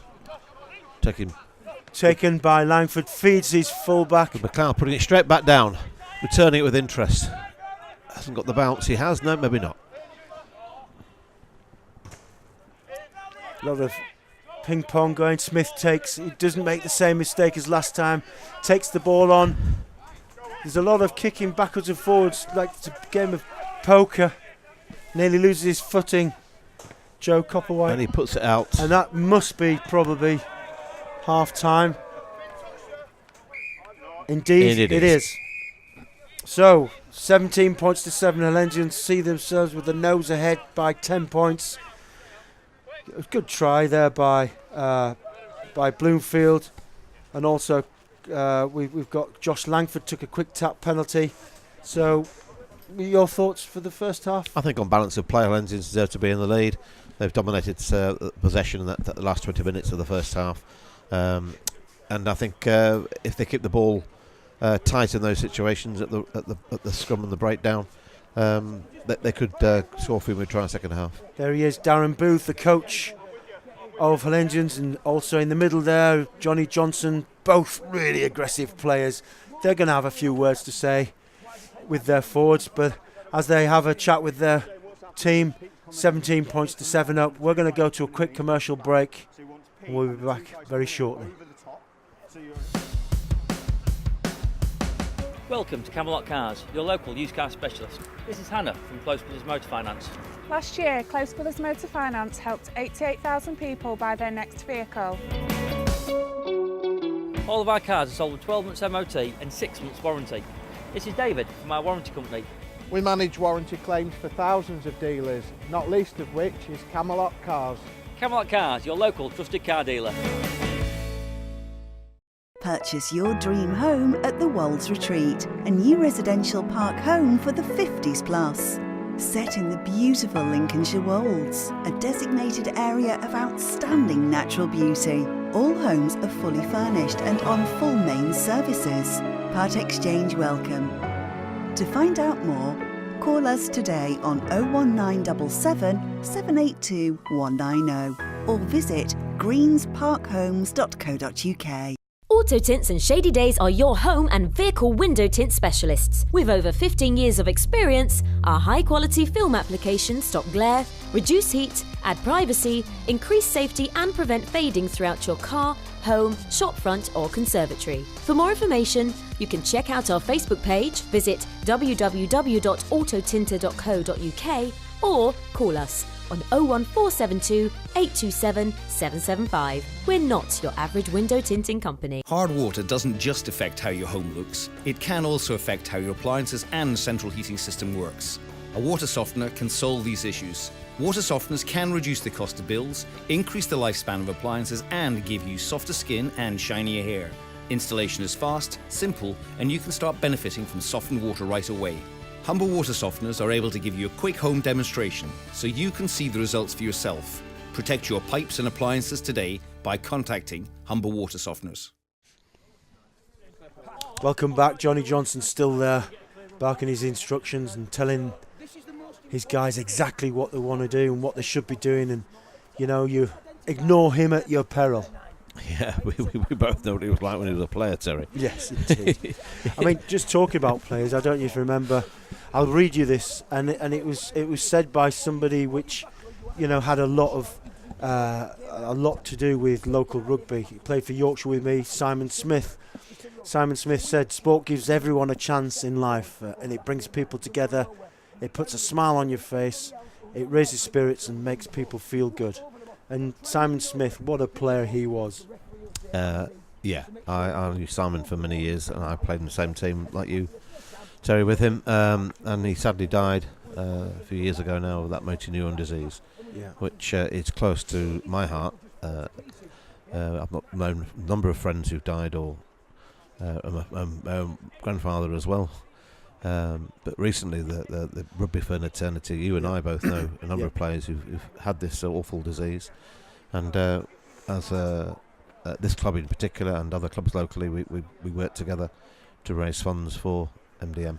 Well, just as I said, just talking about Simon Smith, his son playing this afternoon, he'd be immensely proud of Aaron Smith, the way in which he's sort of playing rugby, playing for Hullensians' first team in the second row. I mean, Simon was an uncompromising, robust player with Route 1, very similar to the way you and I play, so that's why we have so much time for the person. But again, Aaron Smith playing today for Hullensians, great story. It is, yeah, absolutely. It's a sad story, but inspirational in many ways. Yeah, exactly. Just running down the team as well, who's who. Jordan Knapp, we know his old fellow, don't we? I do. Vince Knapp, great scrum half. Played for Yorkshire Colts whilst he was at the Hullensians team. Stayed at Hullensians, played his time out at Hullensians. He played a bit of rugby league with me. He did play some rugby league. I played in the same team as his uncle. Really? I did at rugby league many years ago. Yeah. His uncle now is in Australia. So what do you think to our little place up here? I mean, it's great, isn't it? It is good. We don't feel the wind. We're going to have a cup of coffee very shortly if Mercedes brings it up to us, which is nice of her. I wish we had this last week, Terry. No.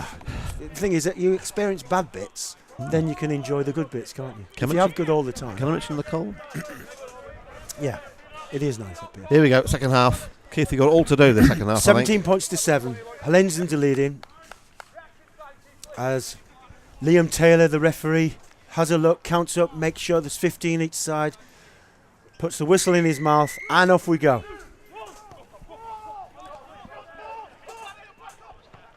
Not backwards by the Keighley. Number 8. Sugden. Ian Irving wasn't having anything of it. He was making his presence felt. Lucas Owen just feeds his prop. You can see what's happening now, can't you? They've got the big donkeys lined out. They're going to hit them again. Oh, good ball, good offloaded there to his James Cunliffe. Is that a good game, Sugden, today, I think? He is playing well.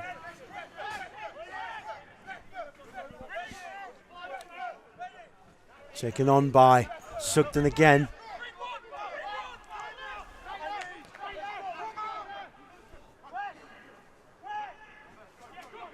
Moving it wide. He looks... That'll dig through. Pressure kick. Just a little bit flat there was the winger, Josh Langford. Just a bit on the flat side, but managed to recover. Helped out by Clayton McLeod there. Just what Keighley wanted to start the second half. Some nice third phase, fourth phase ball. Moved the ball wide and kept the ball into that corner under pressure. Line out. So thrown in by Booker. Taken again by Tom Wilson. They reform the Keighley forwards, just trying to recycle it. That's once. He's going to come. He had to run a long way around it. Craig Spencer. He's sucked their back row in again. It's so close to the line. He's got playing an advantage here. Playing advantage. The referee. He's gone over there. He has gone over. Has. He's driven over. Has Sugden managed to scrape his way over the penalty advantage. He didn't need the penalty advantage. He works his way through. It's slack defence there by Hullensians. It's not like them. Keighley have started the second half like a house on fire. I've never seen a house on fire play rugby, but I get what you're saying. It is a dramatic start to the second half by Keighley, with Alex Brown, the captain, just tucking his gum shield underneath his sock whilst he places the ball to try and bring Keighley somewhere a little bit closer to the 17 points Hullensians have at the moment. 12 points to 17 will bring this scoreline to 17-14 should Alex Brown be successful as he takes the mud off his boots, which he probably wouldn't be used to doing back home on the artificial turf at Keighley. Shut up. No, he's pulled that across the post. So I see Tony Smith coming on there for Hullensians. On the Did he get assuming that? back row now, number 5 for Engines. Osborne's going off. I don't think he got that. We've got the No, he score pulled down that. at He pulled 17 that. points to 14. They say, look, just worked his way around. The defence wasn't back quick enough. There's too much of a big hole. Yeah, and for me, which is surprising, you got Kev Bates there just getting bowled over. 17 points to 12 the score is now for our technical staff back in the changing room. Again, that is a big that was hit. a great, Smith that was a great took man kick and chase by ball Keighley there. there. It was a good kick and chase. The enthusiasm at the moment. Yeah, they've got their dandies up. Absolutely. Got to slow it down, Engines. Just try and recalibrate. Just slow the ball down a little bit. Allow the puff to come out of the Keighley forwards because their dandies are up at the moment. Just want to keep hands on the ball for a minute. I haven't seen much of Malusha there, but he takes the ball in well. He carried it strong. And here he comes on. We have the big Ryan Barron coming all 20 stone on the hoof there. And Smith taking it on. Taking on. They've made some changes, Hullensians. Old Smith, as we'll call him. Can't be ageist. Oh, on the full. Overcooked that. We've seen a few of those today, Terry. So we've seen Ryan Barron come on for one of the props, and Tony Smith, the fully qualified chef who does all the food here. So I hope he doesn't get injured because we do want some pie and peas after the game. Again, more pie and peas. It's a fantastic display array of beige food.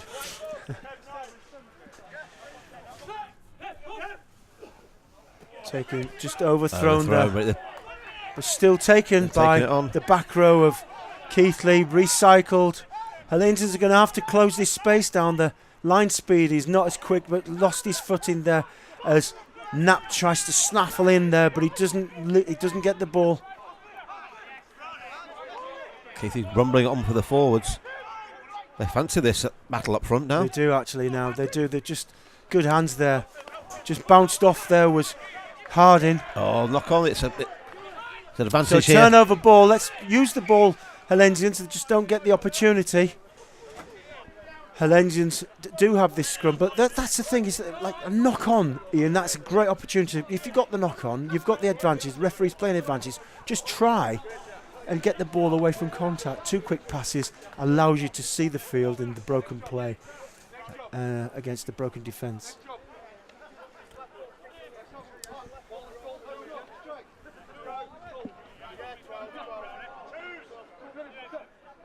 Scrum down. Let's see how the pack improves with Ryan Barron on this side. He is, at least you can see the power coming through, can't you? I think Johnny Johnson's probably seen the sort of weakness on the side here with Booker. He's put the huge Ryan Barron, all 21.5 stone of him, just to put a bit of pressure on him. Let's just have a look at the camera angle. It's a great camera angle, this, as we see Ryan Barron facing up against Booker, the Keighley loose head. Just not happy with that. He's not happy, and I certainly wouldn't be happy scrimmage against someone his size. Not now at my age, anyway. After losing 5 stone. Yeah, 5 stone.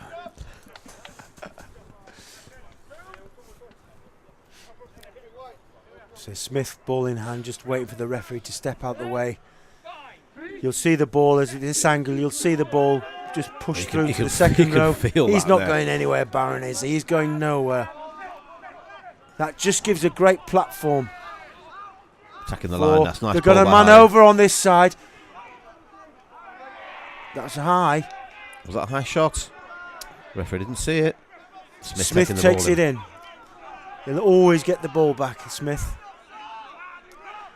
Smith to Harding. Osborne drives it in, just places the ball there. Again, just trying to keep it in a little bit tighter, Hullensians. Smith goes left, feeds Harding, his left foot again, sees the space. Just should have shaped it a bit more to the left-hand side. We start again. Smith takes it He's deep. looking up. He's putting it high. He's going to have a chase. Can he take man and ball? No, he can't. A lot of time there by the Keighley number 10. A nice little ball. They're breaking out here. Lots of space. They found the space. So Jake Duxbury's driving it on.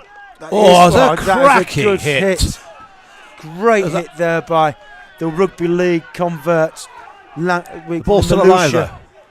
So that's what Rugby League brings, doesn't it? That's what Rugby League brings. The big hit by Malusha there just took him man and ball, just put him off his stride, allows Hullensians just to regather and reshape their defensive line. That was a big hit, wasn't it? He thought he was away, and Sean Kelly, he thought he was away. And bang in came Mike Malusha from nowhere, the blind side, and absolutely flattened him. I think it's times like this when I'm quite pleased I'm up in the box. Please keep me up here in the box. So we've got now Vernon to throw again. It's going to be the old 1-2. It's going to go to. So it's the first time they haven't gone to nap. The first time they've lost their line-out ball. Just should stick with something which has given you a lot of success. The referee's in the way there. He's playing on. Keighley are attacking at the moment, Terry. They are attacking. They just seem a bit more urgency about their directions, their running lines, their tackling. There's a lot of communication. Digs it out the scrum half. He's not releasing that ball. He's going to. No, play on. Just a bit static there was the second row. Borrell in with the tackle. Borrell again with the tackle.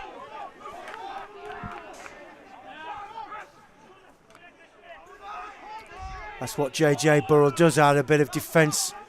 The number 20, the policeman from Humberside Police, patrolling the defence on this side. I apologise for any language you picked up on the pitch there. I didn't realise that the Hullensians guys could speak French, but on we play. Nice angle. I say the Rugby League guys again, they're adding a little bit more Coming dimension to the game. Defence and attack. Swatted away with Vernon. Sustained amount of pressure, this. Good hands. Nice hands by from the prop. The prop. Looks pretty. He's came to the middle, play on. This time he has blown for offside. We have Scott Jackson here, just in a little bit of pain. He rolled over on his knee.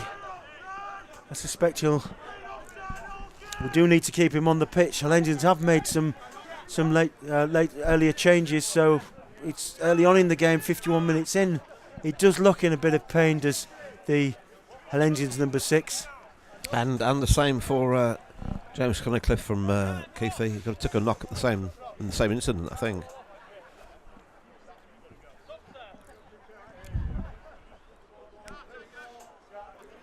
They're taking him off to have a look at him, I think. What's your thought on the head injury inspection, Ian? I'm a strong advocate of it, Terry. You can't take chances with head injuries. No. You listen to the medical staff, and you come off, you get assessed, and if you're not right, you don't stay on. It's a good job they don't have that for us up here.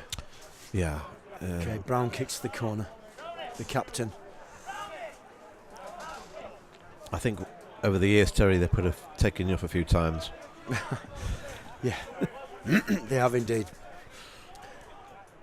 Again, the good attacking position for Keighley. Onto the centre. Well taken. They have line. done particularly well.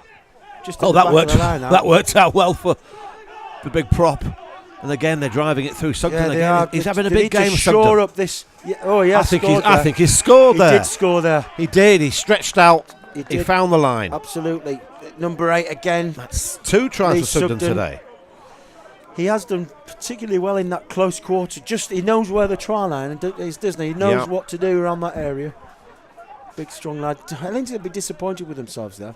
I think so. I mean, this second half, they've had no real possession in the Keighley half at all. I'm just looking at an animated behind the Hullensians goal line. An animated Johnny Johnson, just not happy with what's happened there with his defensive line. He's shouting instructions. He's pointing. He's been very, very challenging. Here's the replay. Look, as we just. He's looking at pick and go, he stays on his feet. He should have been put down there, but he rolls over and he's entitled to do that reach over. Absolutely. Entitled to reach over. Did really well. His awareness of where he was and the awareness of the rules as Alex Brown looks to take, for the first time in this game, Keighley ahead. It's level 17-all as he looks up.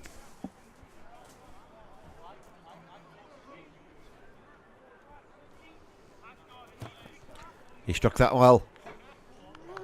No. He just pulled it so to it's level, all to play for, 17 points all. I would say the difference in the two sides at the moment is Sugden, by the very fact he has been on the scoreline twice, but he's made it because that was all his. He knew where he was, he knew the laws, he knew he was allowed to place the ball on the floor, he knew his way to the try line. Scott Jackson's struggling there, Terry, number 6 for Hullensians. I've watched him walk back there. He's struggling with his knee. He's limping. He's trying to run it off. They need him. Nobody really took that ball there by Keighley. Allowed the ball to bounce. You should never let the ball bounce wide in because it's not shaped like a football. So you cannot ever judge where the ball is going to bounce. Very observant, Terry. Yeah. I have noticed that the ball is not round. As Booker throws again for Keighley, takes it at the front by Wilson. They all regather. They've used Wilson in the line quite well today, I thought. Yeah, very similar to Hullensians using Knapp. You know, the lighter guys, they go up, they're easy to throw up. The margin of error is less. As That's got some height. That's got some height. Smashes it downfield. Knock on by Hullensians, playing advantage to the Keighley side. Yeah, no advantage. Knock on there by Hullensians. Not a bad little kick there by number 9, Lucas Erin.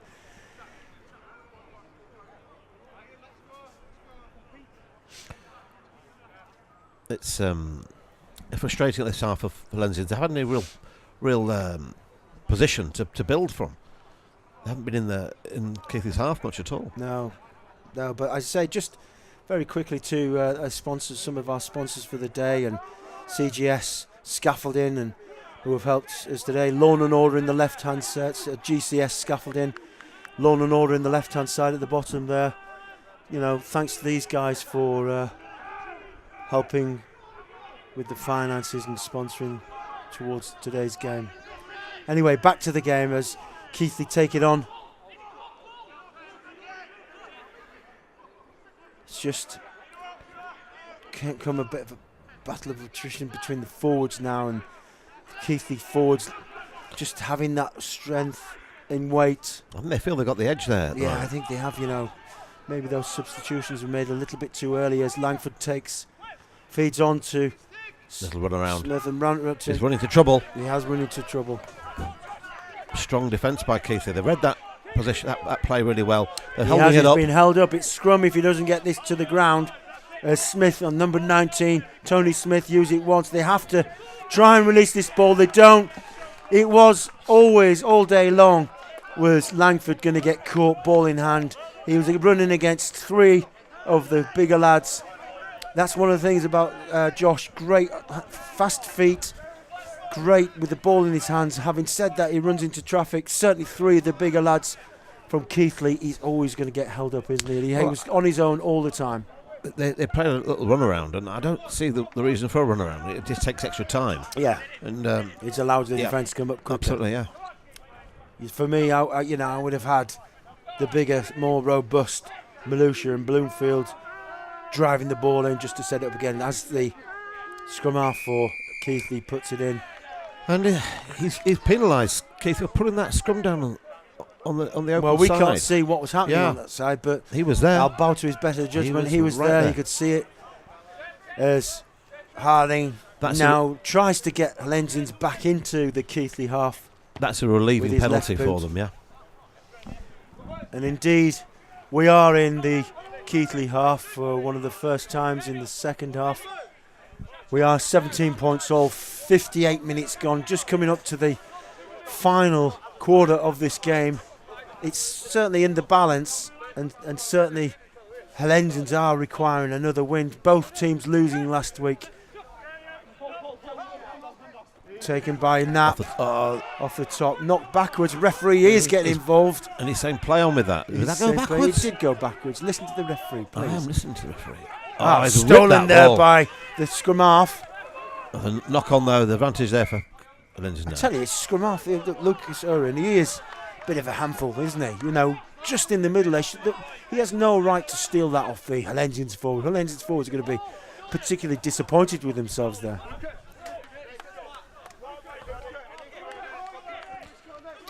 Well, they've got to work. They've really got to work now, Hullensians. They've got this opportunity to scrum. Yeah. They need to work their way out of this. There's a bit of a paradox, isn't it? Aaron Smith packing down with no relation. Tony Smith, one being nearly 50 and the other one just being about 20. That's what rugby union brings you in. Pain and suffering. Smith feeds Harding. 10. That was a good break by Bloomfield. He just couldn't keep his feet, but goes down, feeds Smith onto Smith. This is going to get confusing. Driven in there by Hullensians. Just need to try and hold on to this ball, recycle it. Bit more direct rugby now from Hullensians. Holding the ball. Harding barking the orders.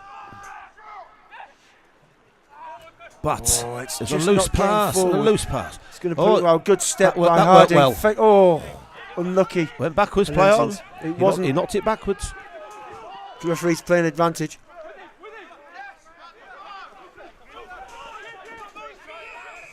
This time. Hullensians off their feet, and it's quick tap by Usher. Driven in by Joseph Sugden, brother of the double try scorer. Good defence by Burrell. Oof, that is a big hit. Well played. Well played indeed, Irvin. Still recycled by Keighley. It's the hooker. Kay just tries to drive it on and make some inroads. They are making some inroads. I tell you, the Tom Wilson driving on again. Feeds to his 10. Looking both ways. Had ball in both hands. Given options there. Craig Spencer just offloads to Joseph Sugden again. It's recycled again. It's the 6th, 7th phase. Ripped out by Seeley. Oh, made a good break there, Seeley. He has. Seeley's going for the corner. Dan Snowden was just over the top. Holding on to the ball. He is going to be disappointed with himself there as the Keighley centre made a fantastic break. He gave the show, and instead of giving the ball, he took it himself. Which is fine, as long as you score. He didn't score. So it was the wrong decision. But again, Hullensians given a get-out-of-jail card as Harding tries to clear his line. Yes, that was what they call a bombed opportunity. It was a gilt-edged a gilt-edged opportunity, I would say, coming from Heimers College. The Engineers boys having a little word with themselves. They're talking about what they're going to do here. Again, they have to go to Knapp. Knapp has been the go-to man in the line-out. There's not a chance they should be going else. The crowd hold with bated breath. I can see a few of our guys there. Scott Jackson's is down on his haunches. Andy Clipson used to play down here. I've just seen in the crowd one of the better wingers, stroke centres that used to play down here. Great friend of mine, Andy Clipson. He doesn't know it. Yeah, he's Jackson's going off. Yeah, there's no great surprise in him. He's been struggling quite, for quite some time. And Bates is back on. Good. Interchangeable at this level. You can go out but off and come back on as Vernon throws straight to Knapp. That's a great combination. Vernon, Knapp, 1-2. Great. Smith should be barking some orders at his forwards here as he looks to try and... Was that the right ball? No, it wasn't the right ball, but never mind. Vernon goes down. They're recycling it. Smith picks up, drives on. Ball's available. He's telling to go through the forwards, pick and go again. Nobody there. He doesn't want it. Nobody there. Somebody has to take some responsibility there from Hullensians. They can't stand about and watch, and this is what happens. They put themselves under pressure. As Kev Bates says, give it to me, I'll sort it out. That takes responsibility. He's taking responsibility. Smith feeds Harding. They're up in defence pretty quickly at Keighley. Fed on by Harding. Taken on there by Knapp. Good defence in the middle by He did well there Keighley. to stand on his feet, Knapp, to be fair. Smith just looks to dink it over. There is some space there. The ball bounces backwards, but the referee calls for a knock-on. But again, somebody has to take some responsibility, and it was the old stager, Kev Bates, says, look, give it to me. The young guys who stood around, the only way that you can suck the defence in is by picking the ball up and running through the heart of the Keighley defence, and that is exactly what Kev Bates did. And we need some more of that. Some guys there in the black and red from the Hullensian side need to take some responsibility to take the defence, because otherwise, if they're just offloading and not committing any of the Keighley defence, they're always going to run into men. So it's Keighley put in Lucas Aaron, who's had a particularly good game to feed the scrum. Well, Tony Smith's gone off and Osborne's come back on. Smith took a knocker a few minutes ago and couldn't shake that off either. So Lindsay made a couple of changes. So they're looking to spread it wide. They are looking to spread it wide as Langford drives him into touch. No, ball's available. Just holds him short. They feed again. Here's a double try scorer. Driving it on. Sugden presents the ball to his scrum half. Captain feeds his 10. It's just control rugby here by Keighley. You wouldn't think that either side have had a loss over the last week, but they're playing with some confidence now. That probably wasn't the right ball there. The angle wasn't correct, and it's a knock-on. No advantage. So coming into the last 15 minutes of this game, it's all in the balance. We need something special to happen from either the Hullensian side or Keighley side to just put some daylight between the two sides. 17 all are currently locked. Hullensians versus Keighley. 66 minutes gone. Ian, I can't call it at the moment. It's gonna be down to somebody's mistaking it, as the crowd today looking pretty perplexed with the whole thing, I suspect. Yeah.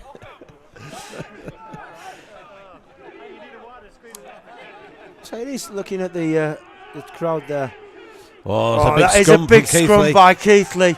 Play on, says the referee. They've driven right over. They'll be disappointed with that. Hullensians just looks to reproduce. Yeah, exactly. They clap their hands. They know they're onto something here. They're onto something here. Do you take the kick? Of course you do. All day long. This time, yeah, I think you're right. But that's the first dominant scrum we've seen all day. It is. It is. I mean, there has been a few interchanges in. Is it because of the personnel? Is it because Hullensians are tired? Or is it just because Keighley are just got the bit between their teeth at the moment, haven't they? Well, they've just they've come out the second half. They've actually played a smart game of rugby. They've kept the ball in this 22 in this half of Hullensians and play possession rugby. Yeah. So we've got Alex Brown, the captain, just trying to nudge ahead, gives them the extra 3 points. Will take Keighley to 20. Hullensians, for the first time in the game, will be trailing. 67 minutes gone. Brown looks up. Take the lead. A lot resting on this kick. Yes. He's taken that. Keighley go ahead, 20 points to 17. Hullensians must be kicking themselves now because they've had, a lot of possession. They've had a lot of territory. They just haven't capitalised on it. And Keighley have really come back in this second half. Certainly the last 15 minutes they've come into this game and played some really sensible rugby, retaining the ball possession-wise. Well played there by Langford, but there again, there's nobody there to wrap the ball up. Puts Hullensians under a little bit of pressure. Loose play by him. It was great play by Langford. Somebody should have been trailing that just to gather that ball up, but the tap back has just put Hullensians under pressure. Momentum allows the ball then to be passed out. Momentum just isn't swinging back Alex to Brown to high it up with Alfie Seeley just trying to win the ball. Penalty. The referee says yes. As Bloomfield takes them on. Taking the ball in his own half is a risky strategy, but pays off. If he's on his own, is the nice policeman, play by Burrell. JJ Burrell. Arresting most of their defence in that run. Oh, just caught him, scragged him there. Stops him breaking Smith through. Feeds. It's a bit quicker ball this for. Oh, come on. Frustration. Clayton McLeod just taking his eye off the ball. 2-man overlap there. Just not what Hullensians needed, really. 17 points to 20. 3 points down. They had a 2-on-1 over. It's halfway, just after halfway. But listen, Hullensians missed an opportunity there because, you put in somebody like Josh Langford into space, Ian. He's going to score, absolutely. He's got lightning pace.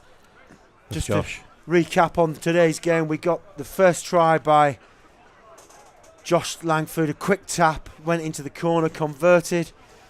And then we had a try there by the strong Don Bloomfield, who kick by Smith, regathered by Clayton McLeod, fed Don Bloomfield, went into the corner, kicked over again by Clayton McLeod, just to make this score. Hullensians well in front. Keighley have been clawing the way back. A couple of tries by the number 8, Sugden. Well taken tries too. And again, it's just a quick penalty, kicked over by Brown, the captain. Brings us to 20 points to 17. Last 10 minutes. Lucas Ehring now to feed, who again has had a good game. Some worried-looking officials on the side there from Hullensians. They know this is a tough fixture. The fixture they need to win. 10 minutes to bring something out the hat. Driven in by the Rugby League centre. He's offloaded well there. And he has. Again, they're kicking for position, kicking the pressure on Hullensians. See some sort of weakness on this right-hand side, but I can't see what the point is. But I think what they're saying to them, let's get it down into the Hullensians half. Let's get it down into the Hullensians 22. Let Hullensians throw the ball in, and let's see if we nick some ball. But Hullensians have been doing quite well. They've won 7 out of their 8 line-outs going to Nat. The only one they've lost is the one that they threw to Scott Jackson. You've got to go from 60 metres. Again, it's hard. Somebody must have touched it from the Hullensians. Well taken there by the second row from Keighley Cunningham. That's a good drive.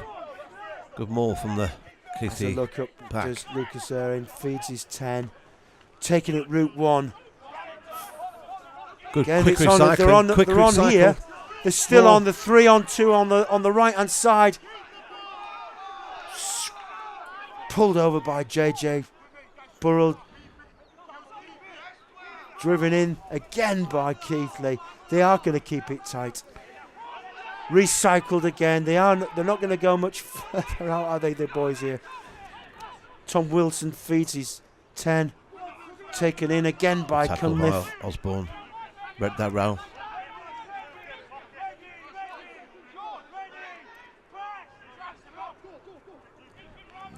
No room there for good ball.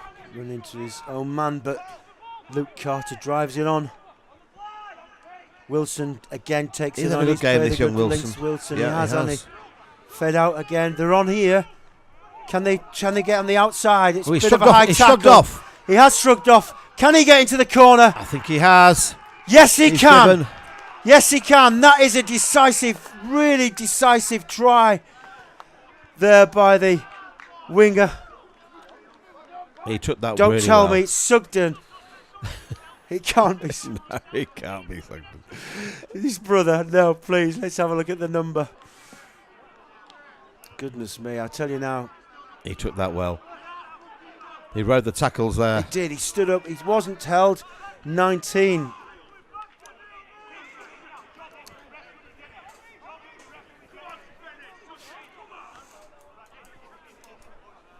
Excellent try.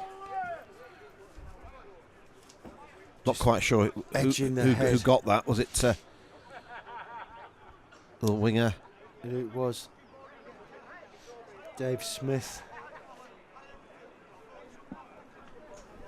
As Alex Brown tries to, I just think it's going to be a damage limitation now for Hullensians, isn't it? Well, they haven't had the ball, Terry, in terms of the play within in Keighley's half. No attacking position. Really haven't the whole second half. They haven't really got on the front foot. And it started from the first 2 minutes in the second half when Keighley came out and started at a different pace. Dave Smith scoring there for Keighley. I think he's got that. He has. Oh, goodness, That's a good kick. That's 27 points to 17. That's 10 points with 8 minutes to go. Less, I lie. 6 minutes to go. I could say this is like really, it's bad news for Hullensians. It's great for Keighley, but do you know, this was in the bag for Hullensians, really. It's just slack play in the last 15-20 minutes has allowed the Keighley guys to just get back into the game. Slack tackling, I'd say. Well, I think some of the injuries have disrupted them the second half, Terry. Let's just have a look at that try if we can. But as you know, it's you can lots of endeavour, but momentum really is what rugby can really swing a game on. Just that extra bit of go forward. Again, we've seen the sensible way in which Keighley are playing, picking and going, driving, making the inroads. The thing is, even if you make a 1 metre drive, it makes the defence step backwards. The defence have to step backwards. With Hullensians, all they've been doing is just taking the ball standing still and getting hit on the gain line. It doesn't give you that go forward that you need in order to make a concerted effort into the Keighley defensive line. As Vernon looks to throw to his partner in crime. Well taken. Knapp. Taken on by big Malusia. Should have used him more. Just swatted that player away, didn't he? Ryan Barron takes it on now. He needs to get off. It is a punt. Come on. Rolling away Smith there. needs to take this quickly, just to take the opportunity. No, you should be marching them on 10, referee, because he's just laying on the ball, playing just to slow the ball down. Great play if you can get away with it by the Keighley. The clock's not on their side though, Terry. They need to do something. Well, again, he's going to go for goal. It is going for goal. The reason why being? Because if he scores again, if you do score a try in the next 2 or 3 minutes, two scores are required, brings them to 20 points to 27. Potentially, you know, there is 7 points in Hullensians should they get this, but it's, hey, listen, they have to get this kick. And it is on the 10-metre line, right in the middle of the pitch, as Clayton McLeod needs to get this. It's a big kick. It is a big kick.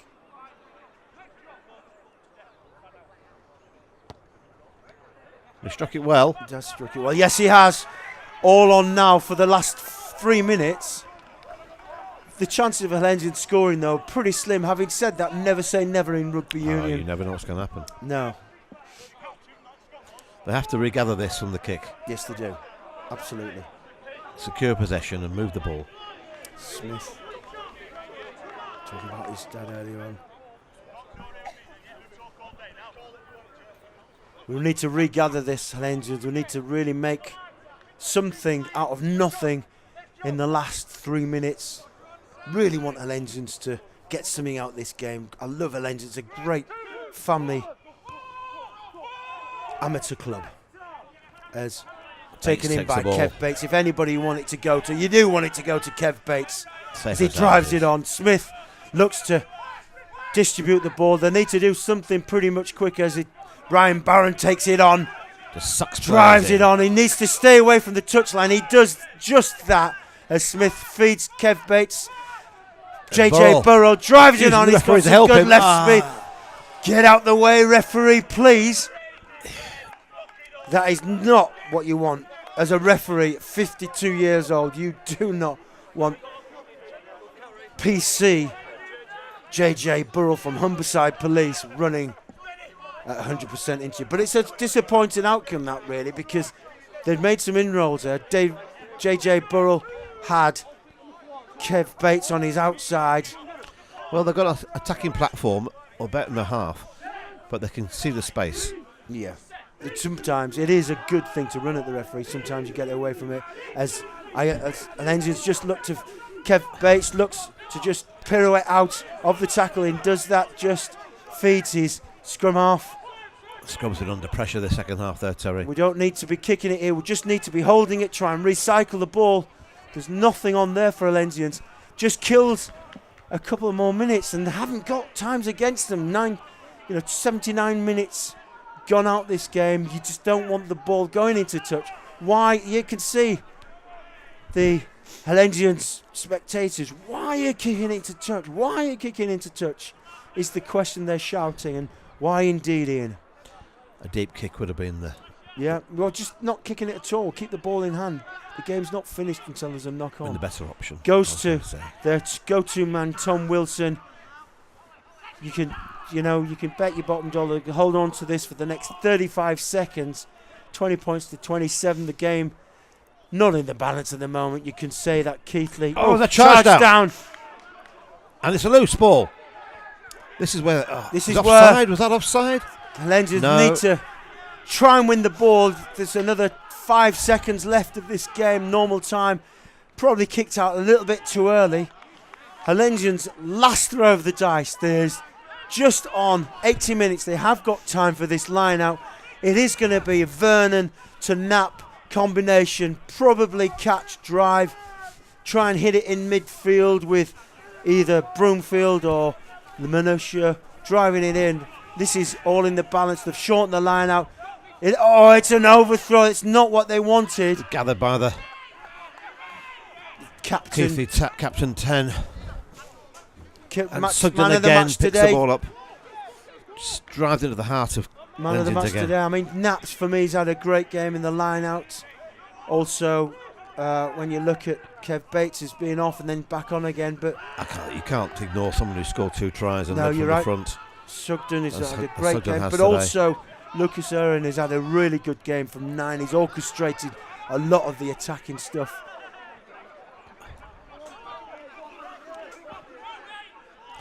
I think Keith have just done the basics better today. Yeah. The defence has been good, hasn't it? I mean, Hullensians have always prided themselves on the defence. And again, talking about defence, you've got Sugden just from nowhere, just coming out the ashes and just driving his way through. Again, there he is, just holding onto the ball, recycling it. The captain looks to offload, takes it in. That's what they've done quite well. Lucas Aaron just driven it on. They're not going to loosen their grip on this, I don't think, Terry. Josh Sugden, his brother. Again, talking about man of the match, I think we know who's got man of the match here for the Hullensians versus Keighley game. Sugden, the number 8 for Keighley. The number 8, back of the scrum. There he is, hands on his hips, the number 8 in the red. our man of the match, Ian Castleton, Terry Garnett's man of the match. He has been incredibly influential on this game, scoring 2 tries, nicked the ball there as we saw a couple of minutes ago. Man of the match, we'll see if we're going to have a chat with him after the game.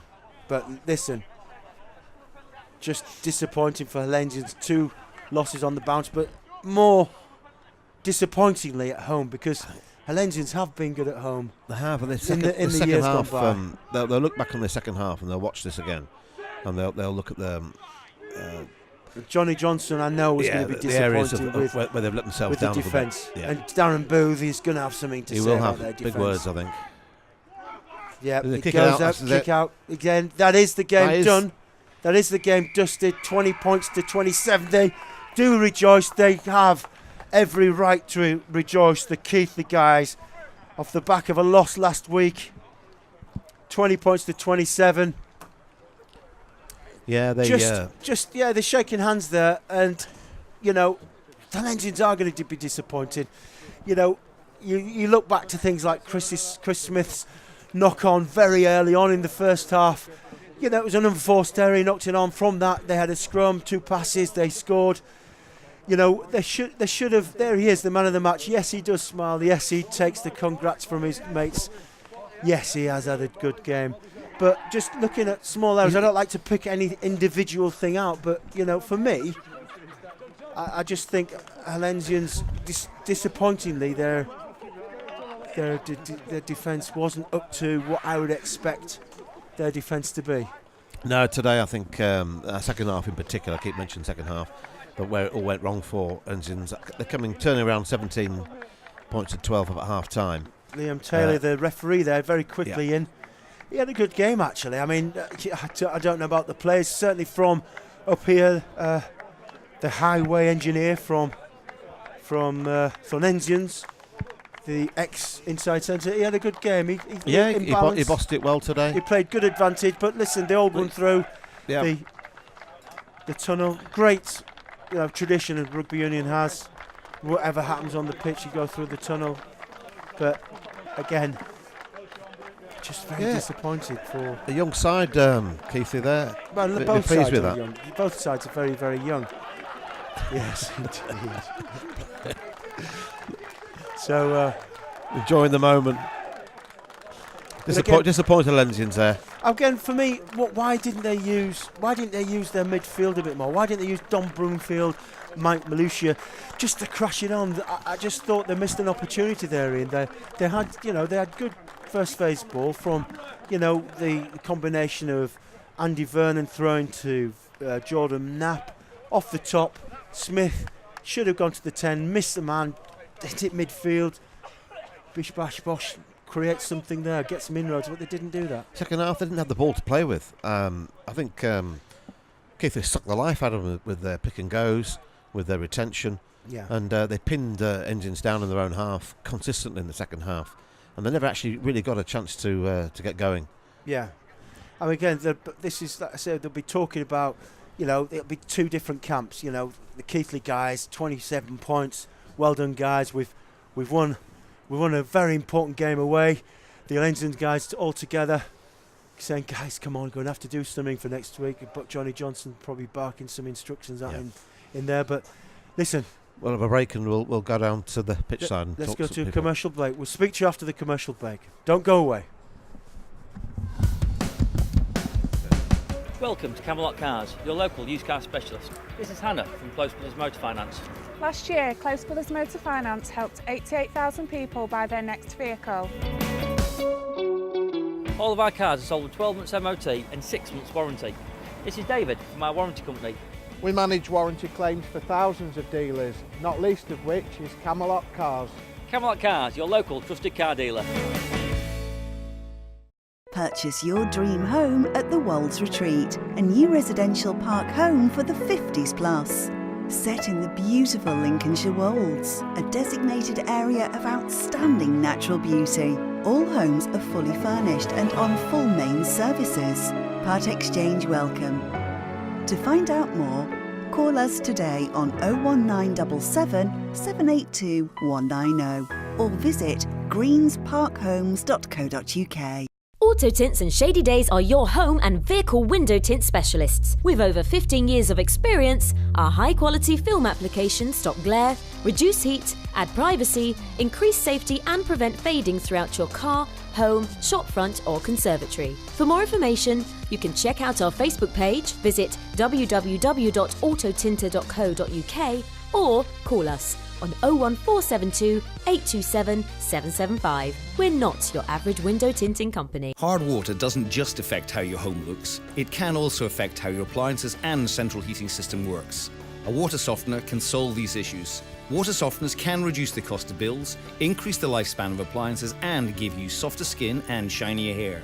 Installation is fast, simple, and you can start benefiting from softened water right away. Humber water softeners are able to give you a quick home demonstration so you can see the results for yourself.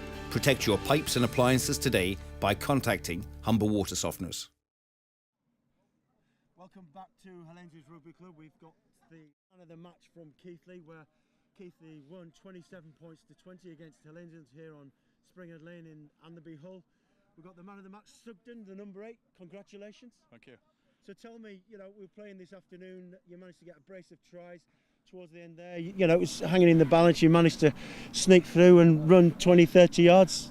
Talk to me about the 2 tries, for instance. How far? Well, the tries come from forwards, really. I just finished them off, but it was hard work by the whole team, really. So, it's hard work by the forwards, but ultimately you went over for a couple of tries. Yeah. Powered through and got over. So tell me, you're playing number 8, but your brother plays on the wing. How's that work then? No, that's my brother. Is it not? No, no, it's just another Sugden. They're both called Sugden. Yeah. So I've been commentating all afternoon saying that you're just... Yeah, it's not my brother. Yeah. No, I want to ask, that was a first win for a while? Yeah. Satisfying? Yeah, really satisfying. We haven't been doing right well just at the moment, but today paid off, yeah. You came out at half-time, you were losing at half-time, you turned the game around. We were saying that in the second half there, you never gave Engines a chance to capitalise any possession. Was that a game plan? Yeah, most of it was a game plan. What we normally do as phases and stuff came off today, whereas previous weeks they haven't been doing. Yeah, it was good. So a lot better from us. Who have you got next week? We've got Moortown at home. And they beat Engines last week, 50-odd points to zip. I did, right? Yeah. Well, we just need to put more effort in next week, then, don't we? Just talking about away from today's game, you played exceptionally well, I must add, which is why you've got our man of the match. But there's a lot of mud on this pitch. Obviously, you play at home. You've got an AstroTurf, is it, or a 4G pitch? 4G pitch, yeah. How much more different is it to play on that pitch as what you have to play here today? It's a bit different. I mean, your feet don't go like they do on mud and grass, but we're getting used to it. Yeah. I think it is taking us a while to get used to it. You don't have to bother with a shower or anything. You don't have any mud. Oh yeah, you do. You just have crumbs everywhere. And I mean everywhere. Well, thanks very much indeed, and congratulations on the man of the match today. Thank you. Well done. Yeah. We're going to bring in the scrum half from Keighley. Come and join us. Come round. How are you doing? Well done, man. Relieved. Yeah. I mean, I thought you played particularly well. Certainly from a forwards point of view, from a forwards perspective, you kept the forwards going really well. You were barking instructions. You were everywhere. You're sniping all the time. You kept Hullensians' back row on the toes, and you made a few inroads as well. In terms of how you thought you played, how did you think the game went for you today? It was a frustrating first half because a lot of our errors led to their rugby. I mean, their first try just not being alert for their quick penalty, quick tap and go, and it's reflected a lot in our season so far. The fact that we've taken a while to get into games, but it's really encouraging that second half performance, especially that we've managed to overcome that and see it through. And it's been nice playing at scrum. I've been playing as a 7 this season, so it was nice to, even though I still went a few too many times for the backs. I think the forwards appreciated having someone who's done the grunt work with them. So what did your coach say at half-time to turn that around? Basically, he acknowledged that we had been playing in good spells and it was our penalty count that had been letting us down. It was quite clear that we needed to sort that out, so keeping our discipline was a big thing in that second half. And I think that reflected in the game. We started to get the penalty count back on our side. We're a bit more disciplined in terms of keeping the back foot and competing at the right times. Let's just come off. Obviously, you say you've been playing open side. I mean, you played very Derry Morris-esque. You won't remember who it is. Derry Morris played like a back row, but again, we talked to your number 8 there. Is it a lot different playing on an artificial pitch? It's a lot quicker. You've got to be a lot fitter. I mean, that's probably why they've been hiding him in the forwards. It's a good job we're not playing on an artificial pitch then, isn't it? It's one of those. I kind of like the muddy game, and I miss having to spend an hour in the shower trying to get the bits from behind my fingernails. But yeah, like Suggy said, the rubber crumb everywhere, that's a bit of a pain as well. But it's a quick game, and it means we can play rugby all year. We had a couple of seasons ago, we had 8 games cancelled in a season just to weather conditions. Right. So it's nice that we can stick to the calendar, especially with our home fixtures. And I think we'll start to see it more. I think there's a couple of clubs in our area that have applied for this Rugby 365 scheme. So hopefully we'll see that support rugby across Yorkshire and hopefully develop the game into a bit more quick, aggressive rugby. So. What I like about this league of rugby, you know, like the Yorkshire one, it's competitive, but also like the guys who've been shouting and bawling there. There's great team I'm missing spirit. the song now. Great team spirit. Great team spirit. I mean, that is great, isn't it? There's everybody's together. You can hear them in the changing room. Cheers, congratulations. All right. Yeah, congratulations, young man. Cheers, boys. Well, see you later. That is what I miss about local rugby. It's absolutely fantastic. Singing in there, they're really happy, and they should be happy because good performance. You know, it's a great performance. They've won 27 points to 20 away from home, which, you know, both mid-table. So it's going to be a really good win for Keighley. It is. I think Hullensians will be disappointed with that today. They came out that second half, turned around, 10 points advantage, and didn't play. They weren't allowed to play, I know, but they didn't give themselves a chance with no possession. Was it the fact that they've made so many changes, or was it the fact they took the foot off the gas? We know what it's like when you get 10 points ahead, you think it's in the bag, and all of a sudden they're back in the game, aren't they? They are, and I think they'll have a long, hard look at themselves over this next week and say, look, we're better than that. Look, we're going to take a little break, and then we'll come back and we'll talk some more to some of the coaches from Hullensians. Okay. And maybe Mr. Booth. I'll see you after the break. Thank you. Welcome to Camelot Cars, your local used car specialist. This is Hannah from Close Brothers Motor Finance. Last year, Close Brothers Motor Finance helped 88,000 people buy their next vehicle. All of our cars are sold with 12 months MOT and 6 months warranty. This is David from our warranty company. We manage warranty claims for thousands of dealers, not least of which is Camelot Cars. Camelot Cars, your local trusted car dealer. Purchase your dream home at the Wolds Retreat, a new residential park home for the 50s plus. Set in the beautiful Lincolnshire Wolds, a designated area of outstanding natural beauty. All homes are fully furnished and on full mains services. Part exchange welcome. To find out more, call us today on 01977 782 190 or visit greensparkhomes.co.uk. Auto Tints and Shady Days are your home and vehicle window tint specialists. With over 15 years of experience, our high-quality film applications stop glare, reduce heat, add privacy, increase safety and prevent fading throughout your car, home, shopfront or conservatory. For more information, you can check out our Facebook page, visit www.autotinter.co.uk or call us on 01472 827 775. We're not your average window tinting company. Hard water doesn't just affect how your home looks, it can also affect how your appliances and central heating system works.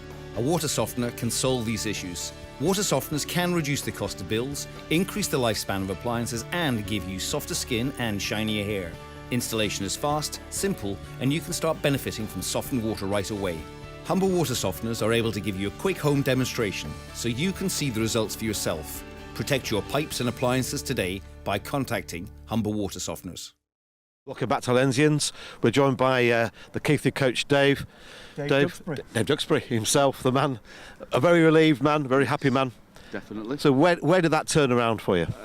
Probably half time came at the right time when we got the bin back on, got back to 15 players again.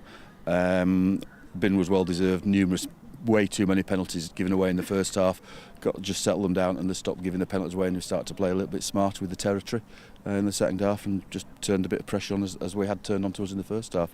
And we just got on the front foot. Our scrum started to have a little bit more dominance. We worked well in the end, so we can sleep a bit easier tonight. Yeah, we watched the first half performance. We thought, well, Hullensians a turnaround here at half time, 10 points up, and you came out a completely different team.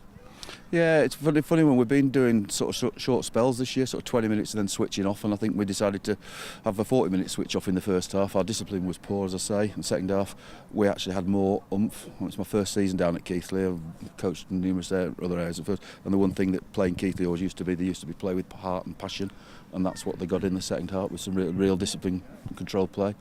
And game management, I think, would be the description.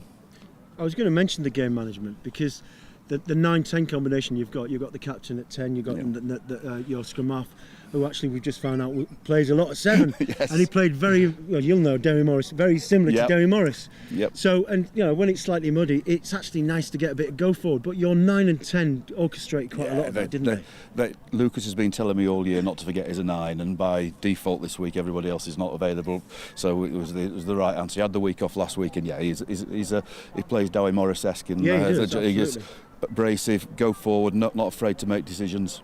May have made a couple of wrong ones that upset as a coach, but hey, it's what it is. I can't remember seeing any wrong decisions. I thought he did particularly well. No, he made a couple that I'll look at the video later on, but right. Yeah, it was fine. But he's outstanding. He's got that momentum. He gives you that go forward that we lacked, and I thought Lee at 8 was absolutely outstanding for the old man of the group. He absolutely led by example today, and he got a 17-year-old playing on one flank and Minnie playing on the other side. We've just pulled back from hooker. He's done us a job at hooker all year, and it was just absolutely. I sort of noticed today. I mean, you had your hooker in, but you didn't have your hooker thrown in. I mean, that is like not usual for a rugby union. Confessions is we've 3 hookers all out with ACL, MCL injuries on this year, all coming back in some stage or another, but probably be next season now. So we've had to make do a little bit with that. Spenny props solidly. Ellison is the best one, and we finally made a decision this week. We'll go with it. Get Minnie back where he's loose in the back row, and he did play, and much. He actually had a smile on his face today. Couldn't tell it under the beard, but there was definitely a smile there somewhere, and that made the big difference for us. It was a nice balance. Looking at the game today, I mean, obviously we talked about the went in at half time. Ian was saying, look, I think Hullensians have wrapped this up. You came out a completely different side. What was it that made the difference? I mean, did you make any changes on the side? No, it was just remind him that we've got a very limited game plan in how we're going to play. We'll play where there's space, but we need to play in their half. So one was try and turn them around a lot more, which we gradually did, and 2 was, as I say, cut the penalty count on that 9 penalties in the first half, and I would suggest most of them dumb at best. I mean, we said the referee had a good game. I thought he did. Yeah, I thought the referee had a good game. He was quite officious at the breakdown, but that said, he was fair for both sides. I thought he was fair for both sides. I thought it was a really good competitive Yorkshire 1 game. 2 teams with a lot of endeavour, no niggle, no nastiness, a lot of hard contact there. There'll be some sore bodies tomorrow, but that's what you want. We talked before the game. We were talking about Scarborough Beverley last week, and the way Hullensians got beat by Moortown last week. This league's real competitive, and any team will turn on their day and win. Absolutely, yeah, I agree. I mean, we played York 3 or 4 weeks ago and pushed them for an hour, and they are the standout team that I've seen so far. Scarborough turned us over right at the first game of the season. There's some real, but I think on any given day, especially on a cooler day than normal, with a bit there. But you've got the added advantage of having this synthetic pitch, which you get used to it, but teams come, you've got front 5 forwards having to wear mouldies maybe without the aluminium. It's been quite interesting for the front row. It's the first time we've only had a couple of games on there now because it was delayed getting completed. I think in the long run, yes, it will be an advantage. I don't think it is an advantage at the moment. I think other teams are coming. We'll get used to it gradually. Other teams are coming. It's almost their cup final. Wow, we can play on this 3/4, and there's a bit of a green-eyed monster. They've got £750 million pitch there, and they raised their game. Rishworthian certainly raised it last week, and made us look ordinary. I wanted a reaction this week from the lads, and we got it eventually. Yes, definitely. So I can sleep a bit now for the next few days. Many congratulations. Well done. Well played. Well done. Thanks, guys. So Cheers. we're going to bring in the coach for Hullensians, Darren Booth. Darren, come join us, Darren. No, then, all right, Ian. Yeah. Sorry. What can you say? Talk to us about it. You're up. Bitterly disappointed. We opened the door, we invited pressure, second half. I don't know where the switch went off. Was in control of the game, I thought. Was sending our big centre through. We brought a rugby league lad in, trying to crash him through. Bit of relief for the forwards. And we just let go of the game plan for 20-25 minutes, let them in the back door. We woke up in the last 10, but it was way too late. The point is, I said to Ian earlier on that I can't understand why you didn't use your big centres more. Something I've been rattling on for the last few weeks. It is something in the plans. They're just getting used to it. I think we're used to hitting the ball in the 13 channel pretty early, but I want to use the 12 up, smash him through the middle. My expectation from a 13 is to go around them. My expectation of a 12 is to go through them or over them. Once we get that in our heads, we're cutting up the middle nicely, but we're putting too many sort of like complicated plays on when all I want to do is just pass him the ball and let him run. Yeah, we mentioned got caught down here in the 22 where he did a little run around. Yeah. And I thought, why waste that time when they were on exactly? And as early doors we did that as well. The defence is fresh, coming up quick. You ain't got the time to do that. It's just get ball from A to B as quickly as possible. We failed to do that, particularly in the second half. I don't think we did much at all, really. I was seeing Johnny Johnson get quite animated, and you were looking really frustrated. It is difficult as a coach, and I've been there myself, where you can see where you're going wrong. You can see what you need to do, but you can't get that instruction. It's having the lads with their eyes and ears wide open, and what they do is they close down, they get a bit despondent, they're looking down at the floor. It's trying to raise the spirits and let them know that they're still in the game. They forget they're still playing. It's just like, oh, that's it, it's done and dusted, let's go in. And it's like everything's there to play for. So at the end of the day, we got a point out of it, so that was a bit of relief. We could have come away with nothing. So, but Hullensians in the past, coming to Hullensians, you know as well as I know. Don't keep walking away from me. No, don't be frightened of me. But Hullensians in the past, this place was a fortress. Yeah, I know. I don't know. We've lost a bit of traction with Jules going and whatever. Me and Guy Martinson, he's in Dubai at the moment. We're hoping to, put a bit of our own stamp on there. Me and Guy are backs, as you know. We've got Johnny coming. He's been coming in the last few weeks to try and firm the front rope and the pack in the scrummaging area. That's starting to work, but we've got a bit to do. We've took a big dent as a club. As you mentioned the other night in your programme, it's a big void to fill. I can't fill it on my own. Me and Guy can't. It's going to take everyone down at this club to knuckle down, get together, keep the spirit and keep the wagon rolling. Do you know what I mean? It's rugby's hard enough week to week. I've got people ringing up, can't play. The lads work, they've got families, we don't pay. Exactly. So I haven't fielded the 15 I want to field all season yet, and we're 10 weeks in. One of these weeks we are going to get them all on the pitch, we are going to get them all down training at the same place, and we are going to cream somebody, But disappointed, like I say. But we'll go forward. We aren't going to wrap up and go home. Thanks very much indeed. Not yet, we're going to have a beer, aren't we? Of course we are. Thanks very much indeed. Thanks, Darren. a lot. So let's bring in Harding, the captain. Come in, young man. Good evening. It's cold when you've been stood for half an hour. Thanks for best to last. Listen, what can we say?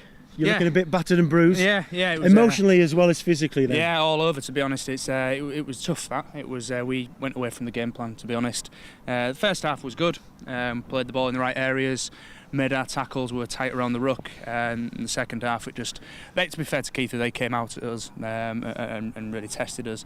We were a bit loose around the fringes and the guard area particularly, and they came through.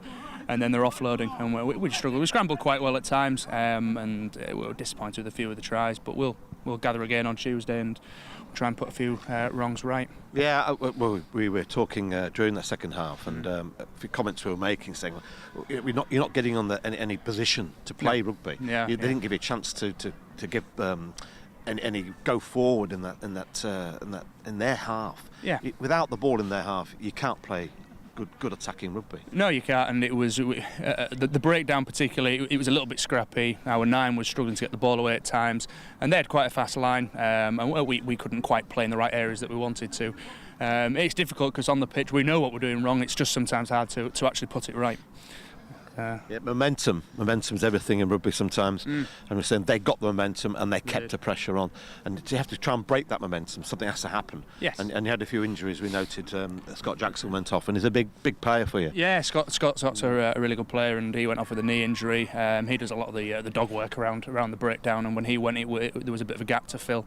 And we came back into it in the last 5-6 minutes. We really, too late though, wasn't it? It was too late, and we managed to get a bonus point from the kick at the end, which, to be honest, I think we probably deserve. So yeah, it was. But Keighley will deserve winners on the day. I don't want to labour the point, but I mentioned it upstairs in the commentary box. Ian, you were well up, and I think there was a kick ahead, and it was regathered by Smithy, and all he had to do was regather, distribute from fullback, and I think you were well away.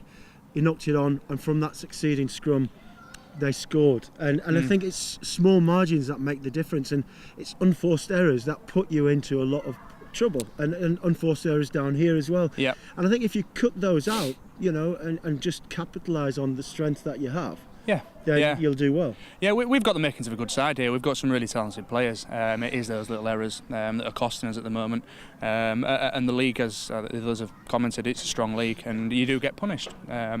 So the more we can cut those errors out, the better. Your line-out looked good. On the positive side, you look at the scrum, it looked good. Johnny's done some really good work. Johnny Johnson's done some good work with the scrum. Yeah. There was more or less parity. There's a couple of scrums that maybe concentration got driven back on, but the line out looked particularly well, especially the Vernon Knapp combination was going really well off the top. Really quick, clean ball. Yeah, line out was good. Can't complain too much there. Scrummaging, there was a bit of an issue at the start, but we got to grips with it. A couple of key personnel out this week, obviously Jason, and a couple of props, but we didn't do too bad on the set piece thing, and it gave us a little bit of a platform. But we'll take all the. Will you play next week? We'll Selby away next week, so it's a massive game for us, because our position in the league, we want to get a few more points, make sure we're safe. So yeah, we'll put the work in on Tuesday and Thursday next week, and we'll go travel to Selby, and we're looking for a win.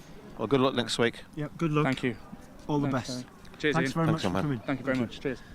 So, very disappointed captain there, and very disappointed coach from the Hullensians side. And to be fair though, they need to be disappointed, because that game was lost by them rather than won by Keighley. You say that, Terry, but I think really from Keighley's point of view, they turned second half from a deficit into a massive plus.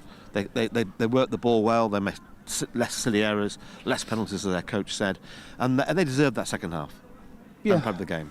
But again, when you look, you go into the half, 2 tries up.